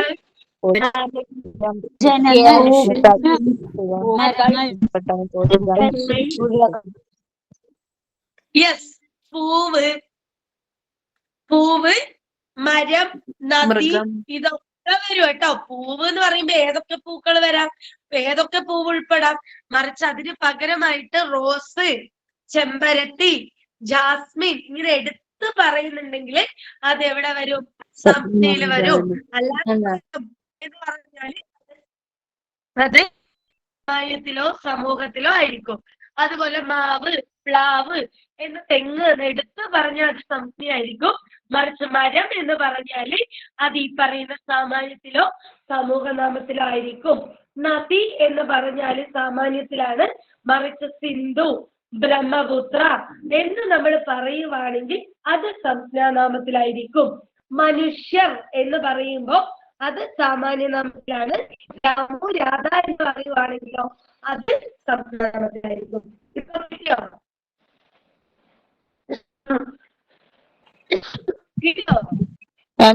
ഒരു ഡൗട്ട്.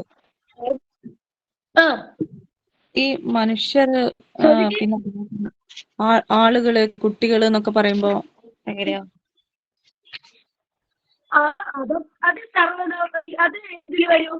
ഈ പറയുന്ന സാമാന്യത്തിൽ വരും. സമൂഹമാണല്ലോ അത്. അപ്പൊ ഒരു കൂട്ടല്ലേ അത്. അവിടെ നമ്മൾ രാജു എന്ന് പറഞ്ഞ മാറും. ബാക്കിയൊക്കെ വരുന്നത് ഈ പറയുന്ന സാമാന്യത്തിലും സമൂഹത്തിലായിരിക്കും. സാമാന്യനാമം അല്ലെങ്കിൽ സമൂഹനാമം രണ്ടും. ഓക്കെ ആണോ? Okay thank you. കുട്ടിന്നാണോ പറയണ്ടേ സാമാന്യനാമം വരുമ്പോ? കുട്ടി എന്നും വരും, കുട്ടികളെന്നും വരും. കേട്ടോ. Okay. കുട്ടി എന്ന് വരും കുട്ടികൾ എന്ന് പറഞ്ഞു. രാജു രാമൻ പേരിന് നമ്മൾ സ്പെസിഫൈ ചെയ്യുന്നത് മാത്രം സംഖ്യയിലേക്ക് പോയാൽ മതി. കേട്ടോ, Okay. ക്ലിയർ ആയി? Clear ആയി മിസ്. Okay. ഓക്കെ. ക്ലിയർ. മേനാമം എന്ന് പറഞ്ഞാൽ എന്താ? മേനാമം എന്ന് പറഞ്ഞാല് ജാതി ഭേദമൊന്നും കൃത്യമായിട്ട് അളന്ന് തിട്ടപ്പെടുത്താൻ കഴിയാത്തതും ജാതി വർഗ ലിംഗ വ്യത്യാസം കുറിക്കാൻ കഴിയാത്തതുമായ നാമത്തെയാണ് നമ്മൾ എന്ത് പറയുന്നത്? മേയനാമം എന്ന് പറയുന്നത് അല്ലെ. നമുക്ക് എന്ത് ചെയ്യാൻ പറ്റില്ല? കൃത്യമായിട്ട് അളന്ന് തിട്ടപ്പെടുത്താൻ പറ്റില്ല. അതുപോലെ ഇന്ന ജാതിയാണ്, ഇന്ന വർഗമാണ്, ഇന്ന ലിംഗമാണ് എന്ന് നമുക്ക് കൃത്യമായിട്ട് പറയാനും കഴിയാത്തവയാണ് മേയനാമത്തില് ഉൾപ്പെടുന്നത്. ഓക്കെ ആണോ? ഒന്നുകൂടെ പറഞ്ഞോ മിസ്സേ. അതായത് നമുക്ക് മേയനാമം എന്ന് പറഞ്ഞാൽ നമുക്ക് കൃത്യമായിട്ട് അളന്നെടുക്കാൻ പറ്റൂല. ബാക്കിയൊക്കെ നമുക്ക് കൃത്യമായിട്ട് അളന്നെടുക്കാൻ പറ്റൂ അല്ലെ. അപ്പൊ അളന്ന് തിട്ടപ്പെടുത്താൻ പറ്റൂല. ഇത് ഇന്ന വർഗാണ്, ഇന്ന ജാതിയാണ്, ഇന്ന ലിംഗമാണ്, ഇതൊന്നും പറയാൻ പറ്റാത്തതാണ് മേയനാമം. ഉദാഹരണം പറയുകയാണെങ്കിൽ ആകാശം. ആകാശത്തിന് നമുക്ക് ഇന്ന ജാതിയാണ്, ഇന്ന വർഗാണ്, ഇന്ന ലിംഗാന്ന് പറയാൻ പറ്റുമോ? ഇല്ല. അതുപോലെ തന്നെ നമുക്ക് എന്ത് ചെയ്യാൻ പറ്റില്ല? അതിൽ കൃത്യമായിട്ട് അളന്നെടുക്കാനും സാധിക്കില്ല. അതുകൊണ്ട് തന്നെ ഈ മേഘം, കാറ്റ്, ആകാശം, അതുപോലെ തന്നെ വെള്ളം, തീയ്, ഇതിനൊക്കെ നമുക്ക് ഉൾപ്പെടുത്താൻ പറ്റുന്നത് ഈ പറയുന്ന മേയനാമത്തിലായിരിക്കും. അപ്പൊ നമ്മുടെ പ്രകൃതി പ്രതിഭാസങ്ങളൊക്കെ ഉണ്ടല്ലോ, അതിനൊക്കെ നമുക്ക് എവിടെ ഉൾപ്പെടുത്താം? ഈ പറയുന്ന മേയനാമത്തിൽ ഉൾപ്പെടുത്താം. കിട്ടിയോ? ഓക്കെ. ഇനി നാലാമത്തതാണ് സർവനാമം അല്ലെ. സർവനാമം എന്ന് പറഞ്ഞാൽ എന്താ? നമ്മൾ ഒരു കഥ പഠിക്കുന്നു. ഈ കഥ പഠിക്കുന്ന സമയത്ത് നമ്മൾ എന്ത് ചെയ്യും? രാജു വന്നു, രാജു പോയി, രാജു കഴിച്ചു, രാജു ഉറങ്ങി എന്ന് പറയുമ്പോ അവിടെ എന്ത് ചെയ്യും? ആവർത്തന വിരസത ഉണ്ടാവും അല്ലെ. ഒന്ന് തന്നെ പറഞ്ഞുകൊണ്ടിരിക്കുന്നതാന്ന് തോന്നും. അപ്പൊ നമ്മൾ എന്ത് ചെയ്യും? ഈ നാമത്തിന് പകരം ഉപയോഗിക്കുന്ന നാമമുണ്ട്. ഈ നാമത്തിന് പകരം ഉപയോഗിക്കുന്ന നാമത്തെയാണ് സർവനാമം എന്ന് പറയുന്നത്. നാമത്തിന് പകരം ഉപയോഗിക്കുന്ന നാമം. അപ്പൊ എന്തൊക്കെ ഉപയോഗിക്കും നിങ്ങളുടെ സർവനാമം? അവൻ, അവൾ, അവർ, ഇവൻ, നീ, ഞാൻ, എനിക്ക്. അത് തന്നെ. അപ്പൊ ഞാൻ, എനിക്ക്, എന്റെ, അവൻ, അവൾ, അവർ, അത്, നിങ്ങൾ, താങ്കൾ, നിനക്ക്, ഇതൊക്കെ വരുന്നത് എന്താണ്? ഈ പറയുന്ന സർവനാമമാണ്. അപ്പൊ ഈ 4 നാമങ്ങളും കിട്ടിയോ? അപ്പൊ നമ്മൾ വാചകത്തെ നാമം, ക്രിയ, ഭേദകം എന്ന് തിരിക്കുന്നു. അതില് നാമം എന്താണ് എന്ന് പേരിനെ സൂചിപ്പിക്കുന്നതാണ് നാമം എന്ന് പറയുന്നു. നാമത്തെ തന്നെ നമ്മൾ ദ്രവ്യനാമം, ഗുണനാമം, ക്രിയാനാമം എന്ന് തിരിച്ചു. ജീവൻ ഉള്ളതുമില്ലാത്തതുമായ എല്ലാ വസ്തുക്കളും ദ്രവ്യനാമത്തിൽ ഉൾപ്പെടുന്നു എന്ന് പറഞ്ഞു. രണ്ടാമതായിട്ട് നമ്മൾ സാമാന്യനാമം അല്ല ഗുണനാമം, ഒരു വസ്തുവിന്റെ ഗുണത്തെ സൂചിപ്പിക്കുന്നത് ഗുണനാമമാണെന്ന് പറഞ്ഞു. മൂന്നാമത് നമ്മൾ ക്രിയയിൽ നിന്നുണ്ടാക്കിയെടുക്കുന്ന നാമമാണ് ക്രിയാനാമം എന്നും പറഞ്ഞു. അതിൽ തന്നെ നമ്മൾ ദ്രവ്യനാമത്തെ 4 ആയിട്ട് തിരിച്ചിട്ടുണ്ട്. അതിലൊന്ന് സംജ്ഞാനാമം, 2 സാമാന്യനാമം, 3 മേയനാമം, 4 സർവനാമം. അതിൽ സംജ്ഞ എന്ന് പറഞ്ഞാൽ പേരിനെ മാത്രം സൂചിപ്പിക്കുന്നത്. സാമാന്യനാമം, സമൂഹനാമം എന്ന് പറഞ്ഞാല് ഒരു കൂട്ടത്തെ അല്ലെങ്കിൽ ഒരു വിഭാഗത്തെ കുറിച്ച് പറയുന്നത്. മേയനാമം നമുക്ക് അളന്ന് തിട്ടപ്പെടുത്താൻ പറ്റില്ല. ജാതിവർഗ ലിംഗ വ്യത്യാസം കുറിക്കാനും കഴിയാത്ത നാമമാണ്. ആകാശം, ഭൂമി അല്ലെ, ആകാശം, മേഘം, കാറ്റ്, തീ, വെള്ളം, ഇതൊക്കെ അതിൽ ഉൾപ്പെടുമെന്ന് പറഞ്ഞു. നാലാമതായിട്ട് നമ്മൾ പറഞ്ഞത് സർവനാമം. നാമത്തിന് പകരം ഉപയോഗിക്കുന്ന നാമമാണ് സർവനാമം. ഞങ്ങൾ, നിങ്ങൾ, നീ, എന്റെ, എനിക്ക് തുടങ്ങിയ എല്ലാം വരും. അവൻ, അവൾ, അവർ, അത് ഒക്കെ വരും. ഇത്രയും ക്ലിയർ ആണോ? ക്ലിയർ ആണ് മിസ്സേ. ഓക്കെ. ഈ പറയുന്ന സർവനാമത്തെ തന്നെ ഇനി നമ്മൾ ഈ സർവനാമത്തേക്ക് പോവാണ്. ഈ സർവനാമത്തെ തന്നെ വീണ്ടും തിരിച്ചിട്ടുണ്ട്. എത്രയായിട്ട്? 3 ആയിട്ട് തിരിച്ചിട്ടുണ്ട് അല്ലെ. ഏതൊക്കെ ഈ 3 എണ്ണം? ഉത്തമ പുരുഷ സർവനാമം, മധ്യമ പുരുഷ സർവനാമം, പ്രഥമ പുരുഷ സർവനാമം അല്ലെ?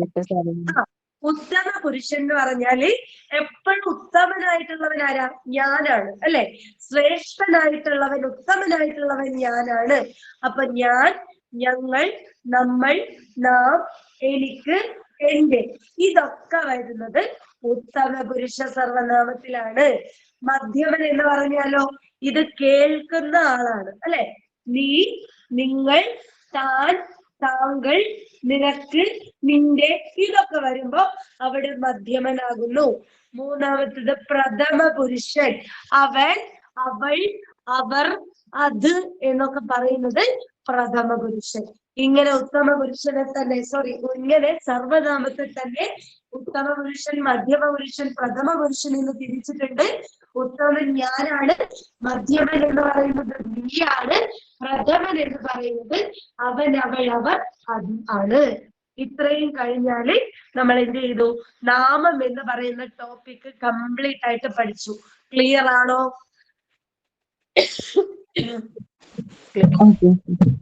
ആണോ? ടീച്ചറെ, സർവനാമത്തിന്റെ 3 വിഭാഗങ്ങളൊന്നും കൂടെ ഒന്ന് എക്സ്പ്ലെയിൻ ചെയ്യൂ. സർവനാമം എന്ന് പറഞ്ഞാല് ഇപ്പൊ നമ്മള് പറഞ്ഞില്ലേ, സർവനാമം എന്ന് പറഞ്ഞാൽ നാമങ്ങൾക്ക് പകരം ഉപയോഗിക്കുന്ന നാമം. ഈ ആവർത്തനം ഒഴിവാക്കാൻ വേണ്ടിയിട്ട് ഞാൻ, നിങ്ങൾ, നീ, നിന്റെ, എന്റെ, അവൻ, അതൊക്കെ പറയുന്നത്. ഈ സർവനാമത്തെ നമ്മൾ എന്ത് ചെയ്തു? ഉത്തമ പുരുഷൻ, മധ്യമ പുരുഷൻ, പ്രഥമ പുരുഷൻ എന്ന് 3ആയിട്ട് തിരിച്ചു. ഉത്തമ പുരുഷൻ എന്ന് പറഞ്ഞാൽ എന്താ? ഉത്തമമായിട്ടുള്ളവനെ ഞാനാണ് അല്ലെ? ഞാൻ എന്നെ ഇഷ്ടപ്പെട്ടിട്ടല്ലേ ഞാൻ ബാക്കിയുള്ളത് ഇഷ്ടപ്പെടേണ്ടത്. അപ്പൊ ഉത്തമൻ ഞാനാണ്. ഞാൻ, ഞങ്ങൾ, നമ്മൾ, നാം, എനിക്ക്, എന്റെ, ഇതൊക്കെ വരുന്നത് ഉത്തമം. മധ്യമ പുരുഷനാണെങ്കിലോ നീ, നിങ്ങൾ, താൻ, താങ്കൾ, മധ്യമ പുരുഷനാണെങ്കിൽ നീ, നിങ്ങൾ, താൻ, താങ്കൾ, ഇതൊക്കെ അവിടെ എന്ത് ചെയ്യും? മധ്യമനിൽ വരും. ഇനി ഞാനും നീയും കൂടി ആരെയാണ് പറയുന്നത്? അതാണ്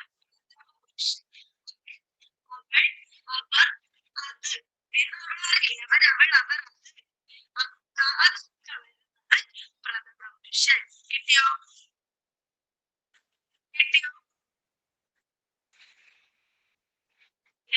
ബുദ്ധിമുട്ടാണ്.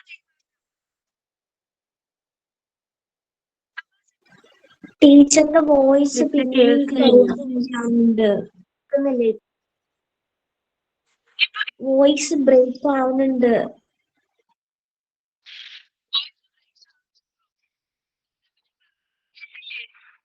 ഒന്നും കേൾക്കത്തില്ല മിസ്സേ. പക്ഷെ കേൾക്കുന്നില്ല, എന്തോ പ്രോബ്ലം ഉണ്ട്. ഇല്ല ഇല്ല കേൾക്കുന്നില്ല മിസ്സേ. ചെറുതായിട്ട്, പക്ഷെ ക്ലിയർ ഇല്ല. Sound clear, sound കേൾക്കത്തില്ല.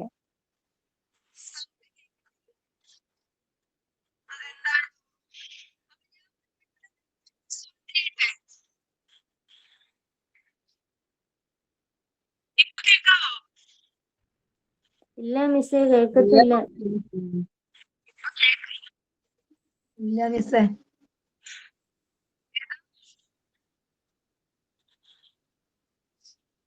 നോക്കട്ടെ.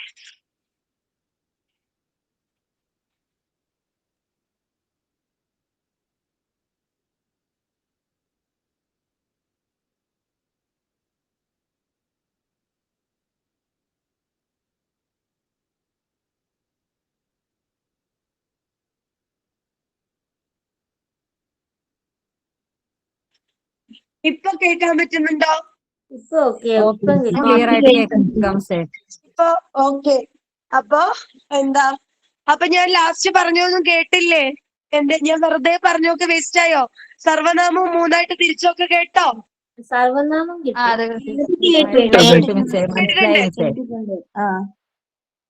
കേട്ടിട്ടുണ്ടോ? പറയാം അങ്ങോട്ട്. കേട്ടിട്ടുണ്ടോ? 92 പേരുണ്ട്. എന്നിട്ടാണ് റെസ്പോണ്ട്. പറ, കേൾക്കാമോ? ക്ലിയർ ആയിട്ട് കേൾക്കാം. ഞാൻ പറയുന്നൊന്നും കേൾക്കുന്നില്ല. നിങ്ങൾക്ക് ഇന്നത്തെ ക്ലാസ് നിങ്ങൾക്ക് ക്ലിയർ ആണോ? ക്ലിയർ ആണ് മനസ്സിലായോ? ക്ലിയർ ആണ് ക്ലിയർ ആണ് മിസ്സേ ക്ലിയർ ആണ് ക്ലിയർ ആണ് നമ്മള് നാളെന്നുള്ള ഒരു Clear ആ, ടോപ്പിക്കാണ് clear ആ. നമ്മളിപ്പോ എടുത്തേക്കുന്നത്. അപ്പൊ നിങ്ങൾക്ക് ക്ലിയർ ആയിട്ടുണ്ടെന്ന് വിചാരിക്കുന്നു. നാളെ നമ്മൾ കുറച്ചും കൂടി ഫാസ്റ്റ് ആയിട്ട്, ഇന്ന് നമ്മളൊരു ബേസ് ആയിരുന്നില്ലേ? അപ്പൊ നിങ്ങൾക്ക് അക്ഷരങ്ങള്, ഞാൻ വിചാരിച്ചു അക്ഷരങ്ങളുടെ ആ ഒരു തിരിവൊക്കെ നിങ്ങൾക്ക് അറിയാമായിരിക്കുന്നു. അപ്പൊ നമ്മൾ പറഞ്ഞ അക്ഷരങ്ങള്, പദങ്ങള്, അതുപോലെ ശബ്ദത്തിന്റെ തിരിവുകള്, ആ തിരിവിൽ തന്നെ നാമം എന്ന് പറയുന്ന ഒരു ടോപ്പിക്ക്, ഇത്രയുമാണ് നമ്മൾ തീർത്തത്. അപ്പൊ അടുത്ത ക്ലാസ്, അതായത് നാളെ വരുമ്പോ ഇത് മുഴുവൻ പഠിച്ചിട്ടുണ്ടാവണം. കേട്ടല്ലോ? ഇല്ലാത്ത പക്ഷം ഞാൻ ഇമ്പോസിഷൻ ഒക്കെ എഴുതിപ്പിക്കും. ഇന്ന് പിന്നെ എനിക്ക് കുറച്ചൊരു സുഖമില്ലാത്തതുകൊണ്ട് ഞാൻ അങ്ങനെ വെറുതെ കൂടുതൽ ചോദ്യം ചോദിക്കാതെ അങ്ങ് വിട്ടു. അപ്പൊ നാളത്തെ ക്ലാസ്സിൽ നമ്മൾ ക്രിയ, ഭേദകം, ദ്യോതകം ഇതൊക്കെ നമ്മൾ തീർക്കും. കുറച്ച് ക്ലിയർ ആയി, ചിലത് ക്ലിയർ ആയിട്ടില്ല. അതേതാ ക്ലിയർ ആകത്തിന്ന് എന്നോട് നാളെ ഒന്ന് പറയണേ. ഇന്ന് എനിക്ക് തോന്നുന്നു ഭയങ്കര മഴയാ, നിർത്താത്ത മഴ. ഇനി അതിന്റെ റേഞ്ച് ഇഷ്യൂ ആണോ എന്നറിയില്ല. സോ എന്തായാലും നമുക്ക് നാളെ കാണാം. Good night. Thank you. Okay miss thank you good night okay മിസ്സേ താങ്ക് യു മിസ്